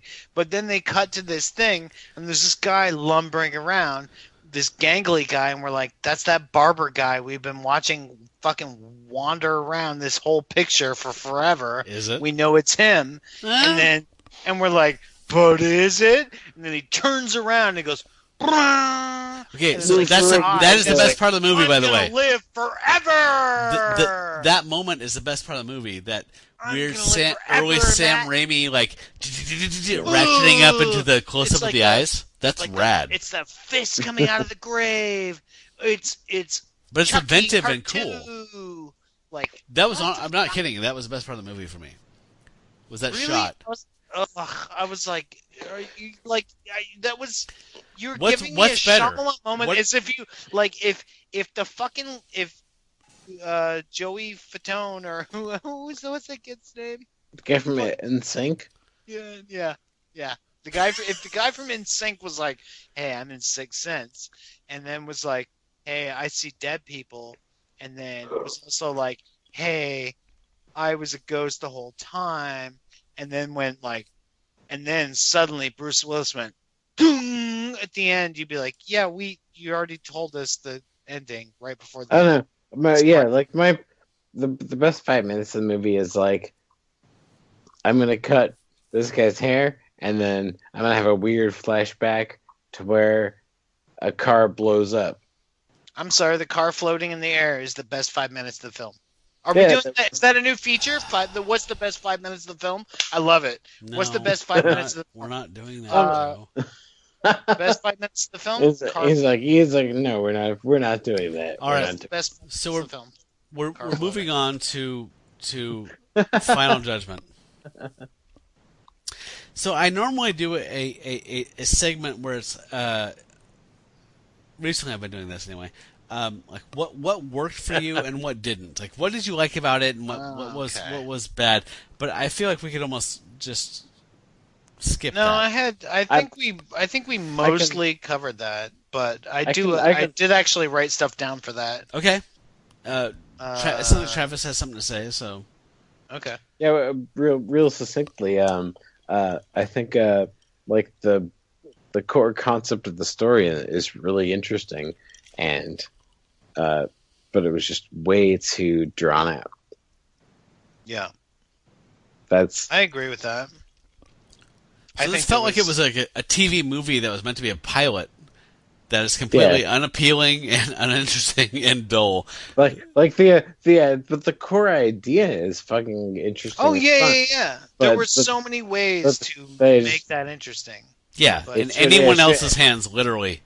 This could have been good. 35. It should have been 35 minutes instead of an hour. Travis, they literally chose to take 22 pages or 20 pages of script and go, we can pad it with like scenery and stuff and probably get 80 minutes out of it. Mostly like, just they didn't write stuff. Mostly just let's keep driving. Yeah, just driving and like scenery and stuff. That'll be fine. It'll be fine. Let's just I drive. can turn 22 minutes into 80 minutes. Don't worry about it. Just drive. That's one of my main complaints. I literally wrote a page here that says like what could have. I was like trash, and then what could have saved it. So hold on. Let's let your brother finish his thought though. He said that's what worked for him was there was the kernel of a good story in there. What didn't work for you? Less driving. I don't know. Like I love a good travelogue. who doesn't? But Fishing less with John. driving. Sure. Just less, maybe like dial it back by half an hour. Half an hour of 80 minutes. Yeah. Okay, Joe. Joe, what worked for you? I could have read On the Road in less time than it took to watch this movie. I'm just kind of doubling down on what Travis said. I was like, trash, and I was like, what could have saved it? And I was like, get rid of sound effects music cues. But I really like the music score. I really did like No. Not the music score. Everything just got more intense when I did that, didn't it? The stuff that was actually music was fine. But what I don't need is for the first 10 minutes. Dong! And then, like, wait for it. Not like you're expecting it, but then, like, you're like, oh, okay, all right, they're not going to do that again. Dong! Like, are you fucking shitting me? You're really, like, don't like, and then like when that goes away, they stop doing that, even though there's no churchy thing in the thing at all. Like, and you can only make so many AC/DC and Black Sabbath jokes to make that okay. And then you're like, okay, so I can make a lot of jokes. But then once they're done with that, then they go the. You're like, oh my god, fucking like a police cat in heat. Okay, we're doing that every time because there's a lot of police in this film. So this is gonna make this very confusing. Can you do like a slide whistle or something? So that's your main beef, is what you're saying. Oh. Is that don't even No. There were music cues that were upsetting and pokey and shitty. And it's like if you had turned those. If you had changed those into ambient music cues, you would have made for a meditative film. Instead of having, if you have a car floating there and it's going, dong, like, all right, come on. But if you have a car floating there and you have like a fucking like Yola Tango concert playing, like I'm like, oh wow, this is a meditation on like being and alcoholism or something. So anyway, they could have would have helped. So how do you even bring up like how does alcoholism even become a thing? Because this guy is such a non-character. Like the fact that he drinks and his wife says you drink too much, I don't care because he's literally not a person to me. He's so shallow. But he's a shadow of a human. He's so two-dimensional that's literally like one of the only his defining characteristic I can grab onto. I have mutton chops. Like, I have a mustache. He's running from the law, and like Jolie's like, you saw he had. I'm like, I missed it. And she's like, no, he had a flask. He took a drink. I'm like, he had a flask when he was on the run. Because I was making jokes about it. It was like it was the same flask from the opening scene. I made a joke when he was running from the cops. I was like, oh, he's just gonna like he can't help himself. He's gonna run into a bar and be like, oh, wine spritzer, please. No, like, he had the same flask from the opening scene when he was had the whiskey hidden in his barbicide. Yeah, and I was just like, oh, okay, so this is your defining characteristic. But it doesn't affect his life outside of his wife saying, ugh, you're hungover again. That's the whole problem, right? Is that there's these tensions set up that are not tense. There's these scenarios that have no consequence and no emotional weight. There's no story. I think when it was set up, like when I watched the first half of the movie, I was like, oh, he's driven to drink because he has nightmares, and he's trying to calm the nightmares and the daymares. You made it more interesting. I believed that. Until I got further into the picture, and then I was like, "Oh no, that's just a thing." Like once they gave me the like, "Oh, he cheats on his wife, and he has no dimension as a human being." Then I was like, "Oh no, he's just like drinking. Like he's not trying to quell anything." He's literally. We've spent so much time with this guy, and I literally could tell you nothing about him aside the fact that he drinks and cuts hair. Like, it's like he's a guy. Is he a Benson and Hedges guy, or is he a fucking Winston guy? I don't know. Is he a Schlitz guy, or I don't know. Yeah. I don't What does he fucking know. drink? I know What does he nothing about smoke? him. I'm nothing. He has no nuance. Nope. But he has good taste in cars.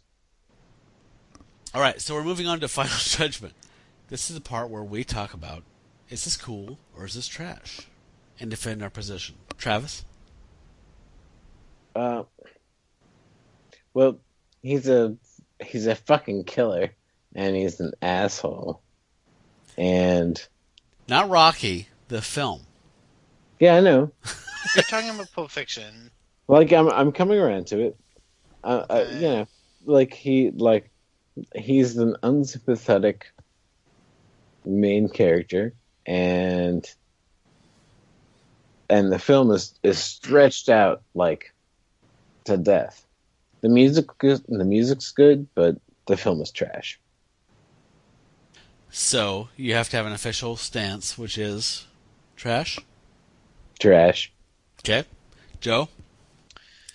I loved it. I just thought it gave me more time with my phone, more time with my loved ones. I got a puzzle done.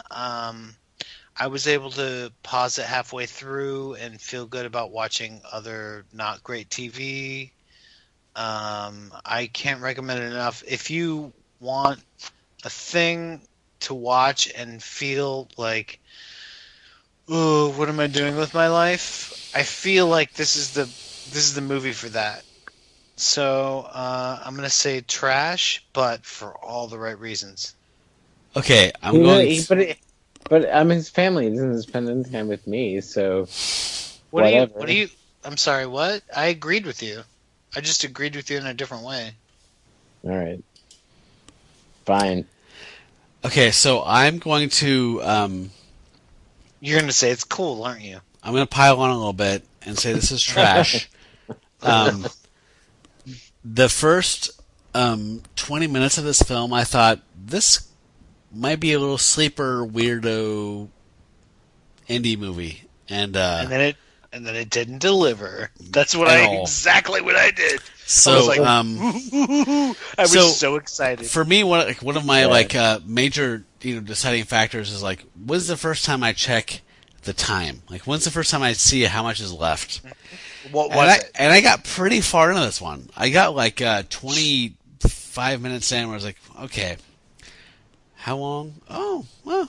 For me, it was the fact that you see like hair getting cut and a car exploding before you even see opening credits. I was like, that's a good like weird duality. Let's see where it goes.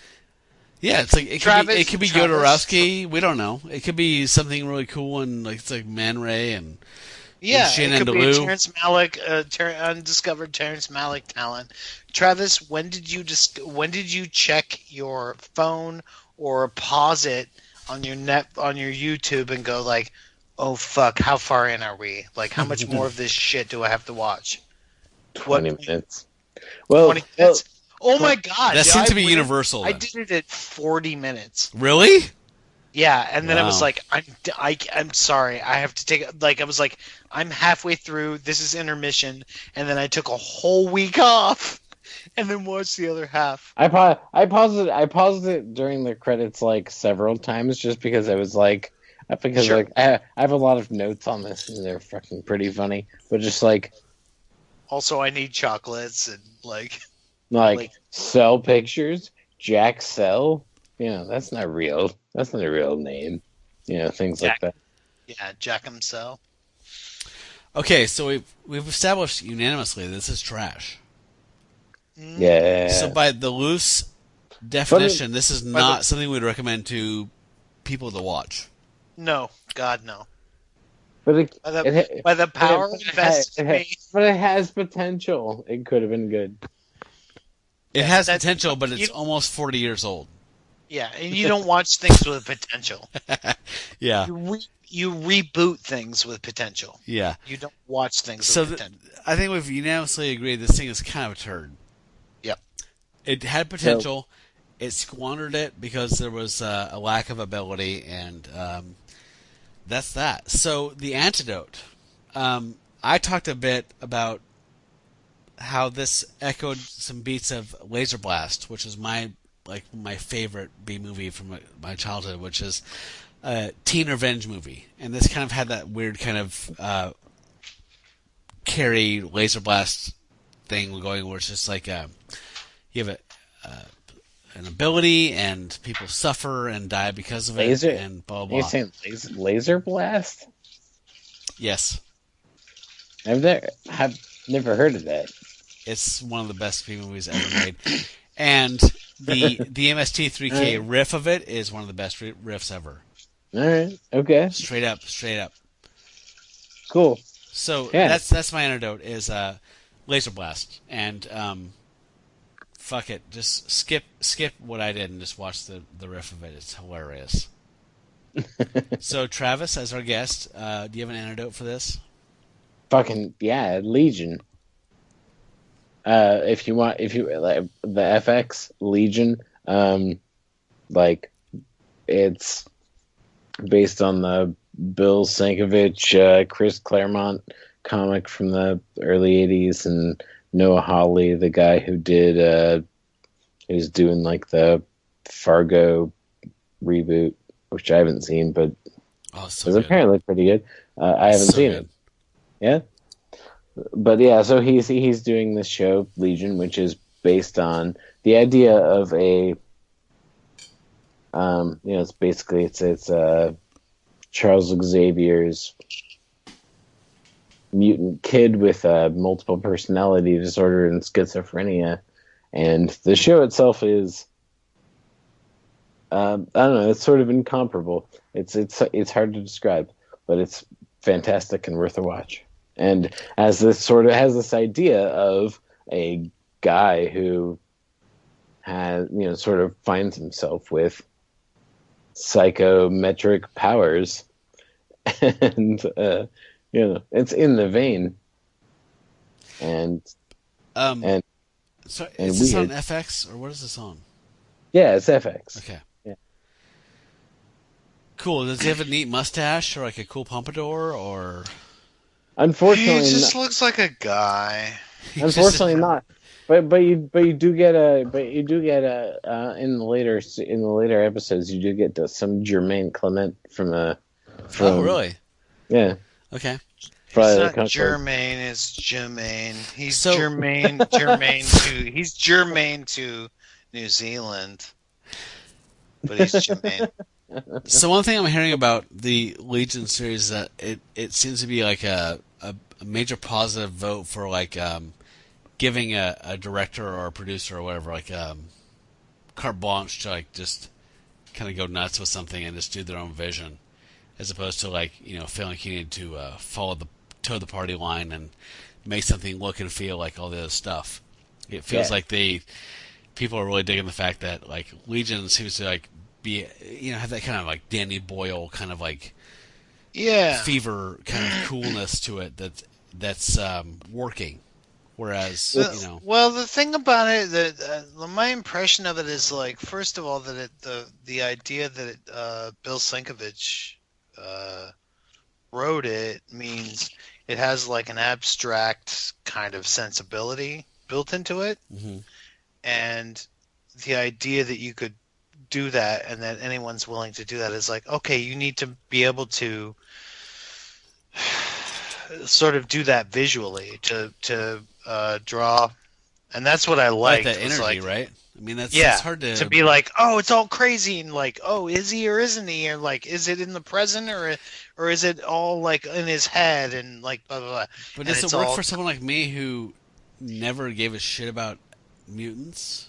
Yes. I love comic characters? I think so, because I started watching it and like I haven't watched, like, the last X-Men thing I saw was like Days of Future Past because it was just on TV, and I came in the middle and I was like, I don't know what the fuck's going on. They're going back and forth in time. This is fucking stupid. But like, no, it's I was like, fuck these guys. Like, oh, like Logan like poops in his own mouth and gets like buried in the water or something. I don't know what happens. If But if Like- you don't, if you don't think Logan is for you, like, yeah, you're wrong. Go fucking see that movie. No, I know that that's like old ridiculous. Logan shit, I guess, is great, but that's the thing is like they're starting to No, go. it's like, amazing. oh, okay. It's not. It's not just great. It's fucking Okay, amazing. well, don't oversell it, man. Because when you tell me it's like, no, it's not just great, it's amazing, then I'm gonna be like, okay, entertain me, Hollywood, and then I'm gonna be like disappointed. But or I could go like, hey, everyone's fucking shitting their pants about Inception, but I'm gonna wait for 6 months and then watch it on TV and go, I don't know why everyone was. I love this movie. I love Inception. Like everyone was like, oh, that ending, blah blah blah blah blah. Oh, my monocle fell out. Was the top spinning or not? Or blah, blah, blah. And I'm like, what was everyone fucking shitting about? This movie's amazing. I get that. I like when the shine wears off of like everyone's like, you have to fucking see this. And I'm like, well, do I have to fucking see it, or can I wait till the shine wears off and like see it on my own terms? But Logan is a movie that like they wore the shine off of it. But every superhero movie, Travis, whatever. I don't care. Every single superhero movie I've seen, outside of Mad Max, which isn't a superhero movie, and Guardians of the Galaxy, I have seen like, just like, hey, it's on Netflix now. Cool. I'm a year late to it, and I fucking totally enjoyed it, or been like, whatever. I get it. Like Doctor Strange was, I was like, well, didn't need to see that, but I saw it. Captain America: Winter Soldier, I was like, that was fucking great, dude. That was the fucking best. That's the best one. Right? That's the best. That is the bar that is set. But for Logan isn't a superhero movie, and that's all right. Well, okay. Winter Soldier is not a superhero movie either. It's a spy film. You know. Yeah, it's a spy thriller. James Bond movie. Yeah, and it's a good movie. And that's the thing. Absolutely. I think that's the thing that bugs me the most about that conversation about that. But Doctor Strange is a fucking origin story. That I'm like, why did I sign up for this? This is stupid. This is as a a waste comic of my fan, time. it's frustrating, right? It was super frustrating. I was like, that entire movie. Jolie and I watched it, and I was like, this entire movie just exists to get Doctor Strange into the whole. Yep. Like Crystal Castles. Joe, here's the thing. Like, not just to get Doctor Strange in the Marvel Cinematic Universe. Him like, you met Thor. To get the concept of magic. That's why they did it. Like, oh, cool! You like can walk on walls. Now and magic exists. So now you can have Asgard and cool. magic. You can bend reality. Ta-da! Yeah, that's it's exactly. What it is. And I was just like, God damn it! Putting aside the fact like I've been like since like I've been 8 years old and wanting to see like that, like I fucking love Doctor Strange and Thor. Those are like my two favorite. Those are my two favorite characters since I was a tiny kid. So fuck you. Yeah, you're like, oh man, they're on the big screen. Like, no, I'm so happy about that. So, I'm sorry though, Travis. If I loved Spider-Man, which I do, and they were like gonna do, Travis, stop talking. If they were gonna do, say, I don't know, an origin story of a Spider-Man for the 5th fucking time, which they have done, guess what I would do? Not fucking see it, man. Because that's exactly what I did. Is like the 3rd time they rebooted Spider-Man, I was like, I love Spider-Man, but there's only so many fucking times that you can go like, Peter Parker was a teenager and blah blah. Like, fuck off. Watch the Spider-Man Homecoming trailer. It's not a reboot. Yeah, it's not a reboot at all. I'm hoping you dug Civil War because that was the first. That was like the best. The first true rep of like Peter Parker, Spider-Man, like the truest character on screen I've ever seen. Have you seen Civil War, Joe? No? Yes. Like he's so excited he's going to see Civil War right now. on Netflix apparently. Yeah, it's so genuine. It's it's from the heart, and yeah, it seems like they released the poster for it today. I don't know if you saw that, Matt. I did. Yeah, and I love the one where he's reclining. Yeah, it's a very school jacket. Yeah, yeah, that was cool. So, did we covered Antidotes? Yes. My antidote was Legion. Yeah. Yeah. So why is Joe not here? This is probably move into the whole pitch of the thing. The charity thing. So I don't think I got the movie really until because I tried to go into it blind, and then I went and looked at the Wikipedia description afterwards, and I was like, oh, this actually is a pretty cool plot for a movie. It is. It bugs me that it's cool on paper. Because it just doesn't apply at all to what you see. Yeah. They spend so much time just sort of drawing it out and wandering the fuck around. Yeah. But it is a cool the story itself has potential. Has a cool, yeah. But I mean, it's not. I'm not on. Okay. Okay. Am I on now? For there my you anecdote. are. Was I? Did I turn myself off somehow? You did. Oh, you did. You've been off. You got so angry you took yourself out of the equation. No, somehow I hit the button. Oh, Jesus Christ. All right. Cool. So you got all the angry stuff, though? Cool. Yeah. But not any of the good stuff. No. Yeah. All the cool stuff where I was like, oh, I'm sorry. I love everything. That all got cut out? Yeah. No. I pretty much believe you hate me. Yeah. I think we left that off. Really? So, oh, yeah. You guys, I'm getting, I'm getting shanghaied. This is I'm getting campaign smeared. You know I'm running for best friend of everybody? Yeah. Whatever. This is going to look really bad. So why don't you just go ahead and do your antidote thing and... My New Year's resolution is to read these things. So I can move on to the pitch for the wall guitar riff. Okay, recommend... Please. Okay, hey, Repo Man, watch it. It's fucking awesome. It's from 1984. It's so cool. It's also got a... Can you do one where you're not being an asshole about it and just kind of ease into it and not be a fucking smartass? Okay. Hey, that'd be fucking rad. As the editor, so my recommendation would be or something like that. Something where we're not being a fucking prick. Hey, we're running short on time, so Repo Man, you seen it? You should. It's also has a car that floats, and I shouldn't have to say too much about that though. Repo Man.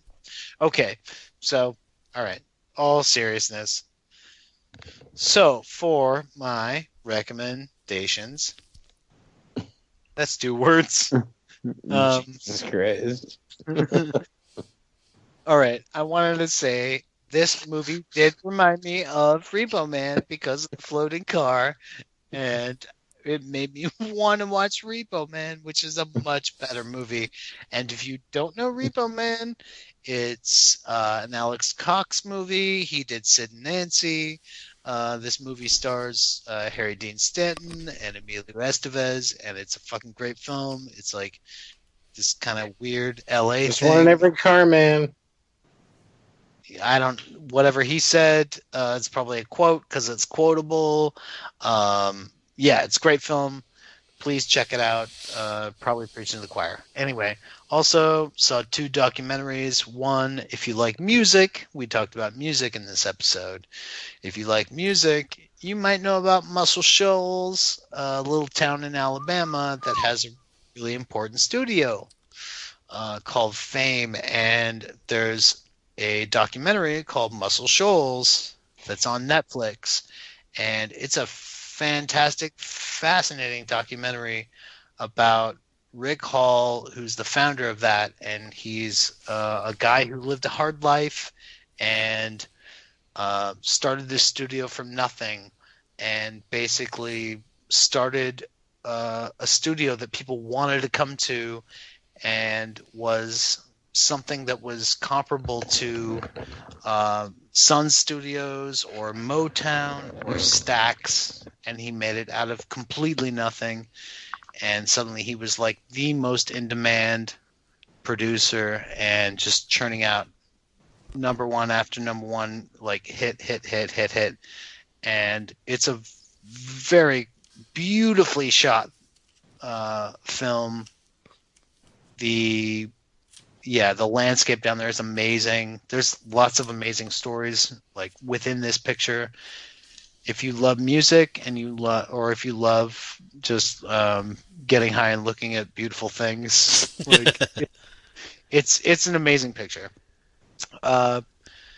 Consequently, that same day I watched, if you like comedy, I finally watched that documentary about National Lampoon called Drunk, Stone, Brilliant. Yes. Yeah, the story of National Lampoon.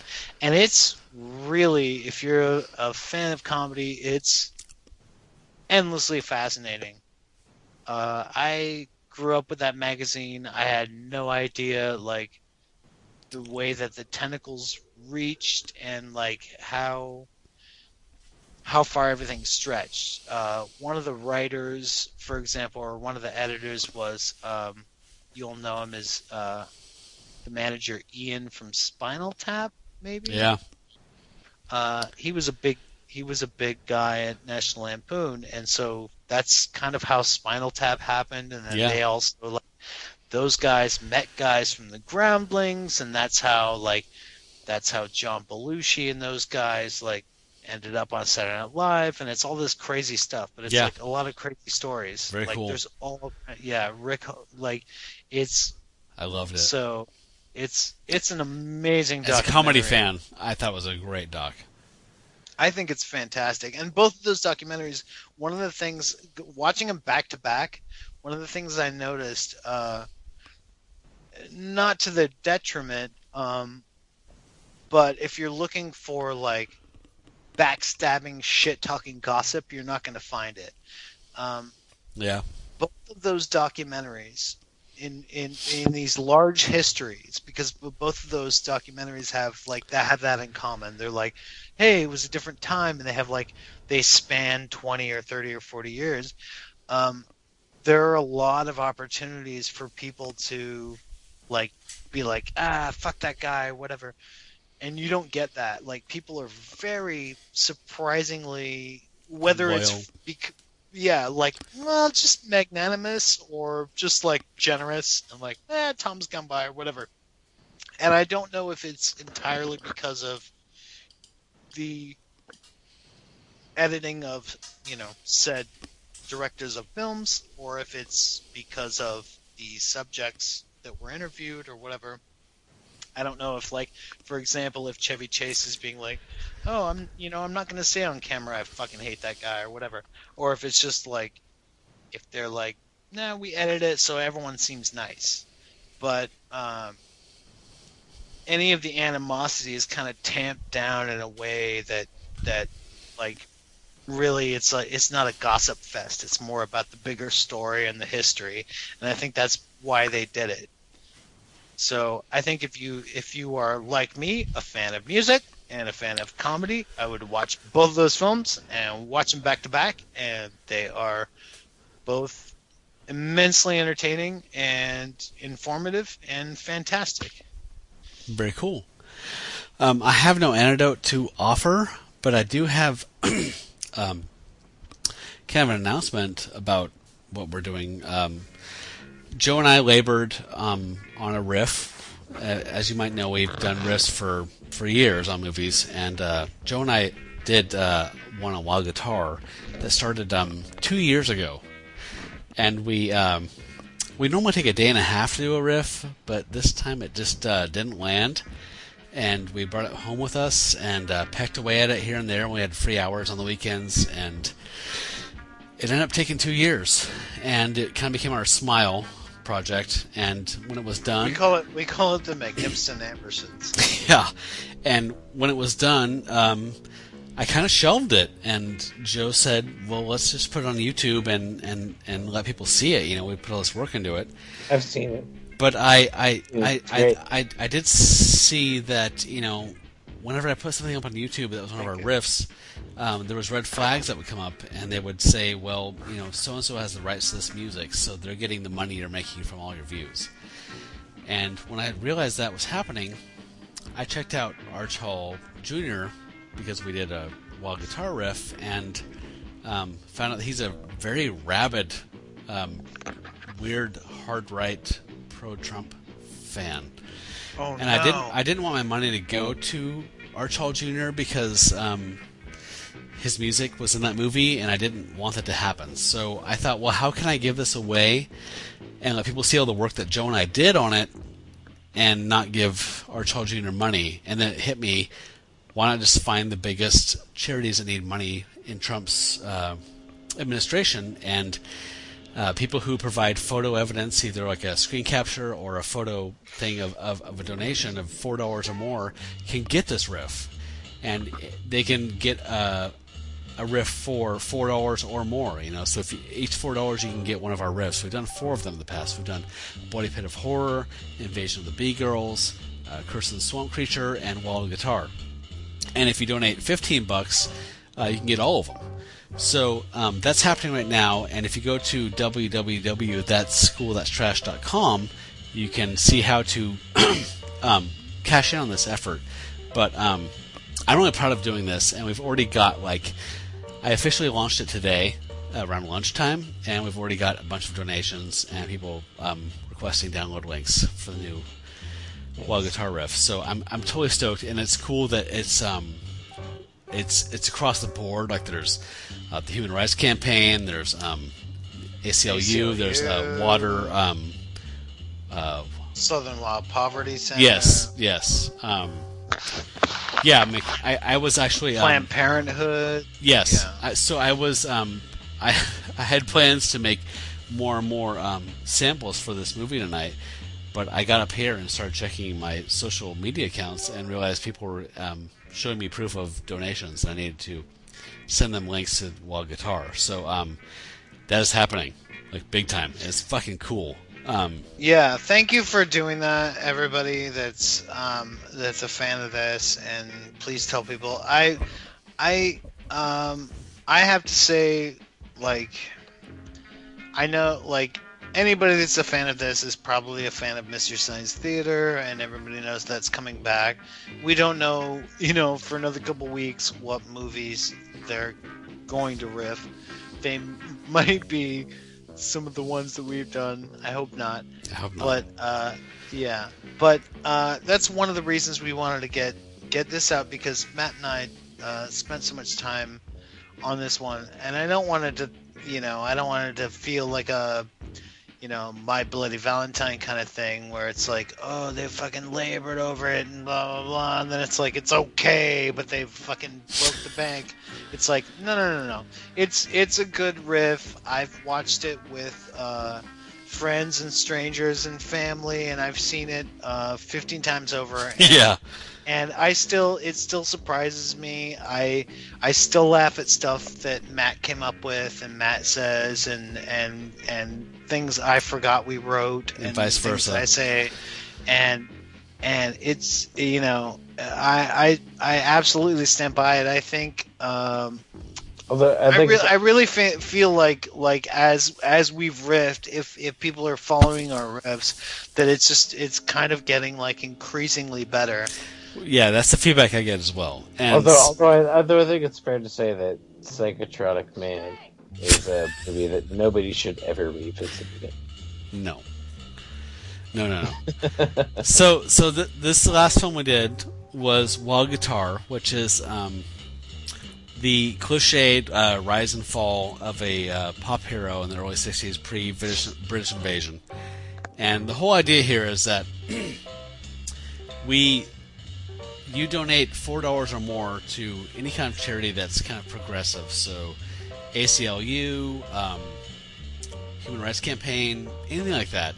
If you go to our website at thatschoolthatstrash.com, you can find a link to the sites that we accept.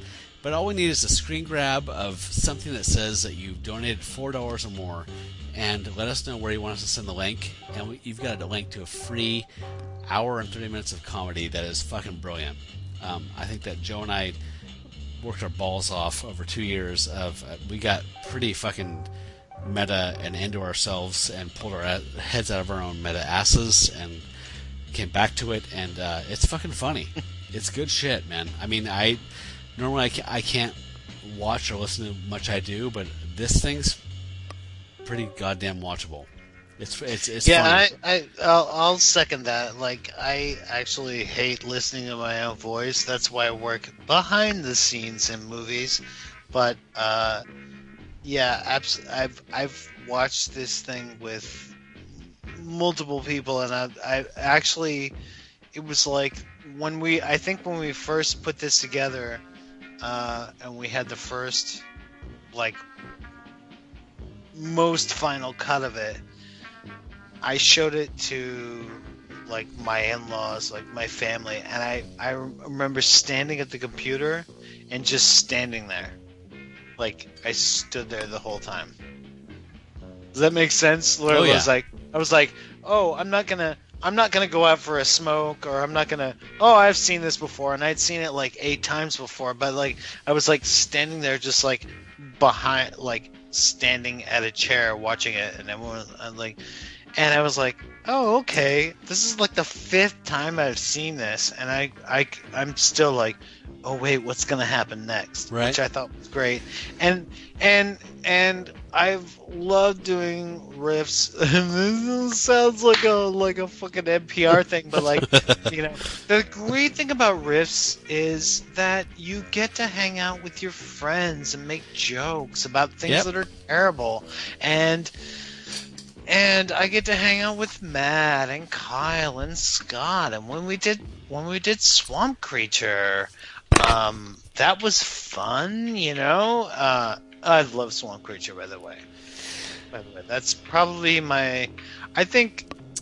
Joe, there's so many opportunities here. So many reasons gifts and tote and bags. rewards and people who There's give. so and many reasons and tote bags to one of the things is that we're actually offering all of our riffs. So to be serious for a second, you cannot if you get Wild Guitar, that's great.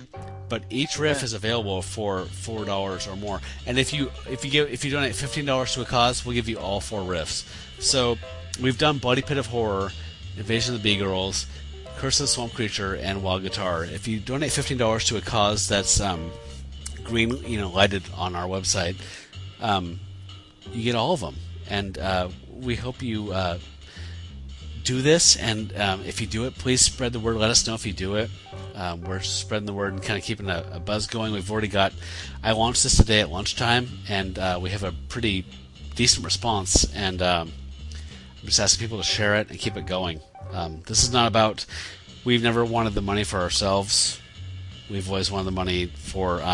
We've used it for props and for basically travel fees to go into the riffs and make more riffs. But at this point, we worked on this for 2 years long, and Joe was saying, let's just put it up on YouTube so someone can see the goddamn. I just want people to see it. We just want someone to see it, and once I realized that show me your riffs. Yeah, dude, show me your riffs, exactly. Yeah. So once we realized that we could possibly do something cool, we were devastated on November 9th. I'm not gonna lie, and there's no better way to rally back than do what you do best and hope you make money for it. So Joe and I are virulent flaming liberals, and please check this out and spread the word, and that's about it. So keep on fracking. Wait, that fracking's bad, right? We're not pro. It's for. It smells like farts in here. Is that fracking? That's fracking. Thanks for yeah. Fuck, it's like fracking in here. All right, so I don't know what I'm doing next because I've been so focused on getting the Wild Guitar riff ready to publish that I haven't really booked the next movie or the guests. So I can't tell you much about what's happening next. I can tell you that it's going to happen in the next 2 months or 2 weeks. But yeah, so we'll see what happens.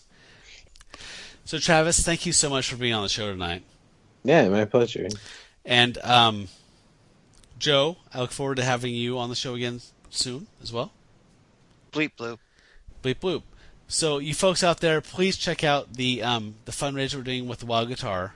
You can go to that'scoolthat'strash.com, or you can go to @that's_trash on Twitter, and show us your proof of purchase, basically, for your donation to charity, and you'll get a free riff. And trust me, it's funny as fuck, isn't it, Joe? Yeah. Oh yeah. So Joe, big thumb. Joe, you have a good night, and Travis, thank you so much for being on the show. It was awesome to have you on. Thank you, guys. Have a good night. Both. I love you both much. All right. So for That's Cool, That's Trash, I'm Matt Howell. I guess I'm the older brother. Yeah, you go And first. I'm the other brother. Yeah, we're doing like a McElroy thing. All right. Good night. And you folks out there, stay trashy.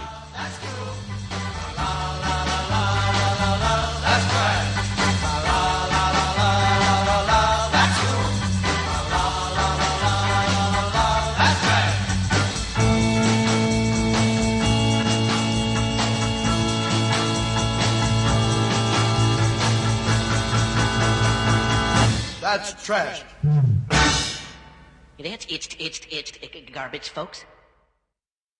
But I don't have a hangover, damn it. Well, then go see a doctor, honey.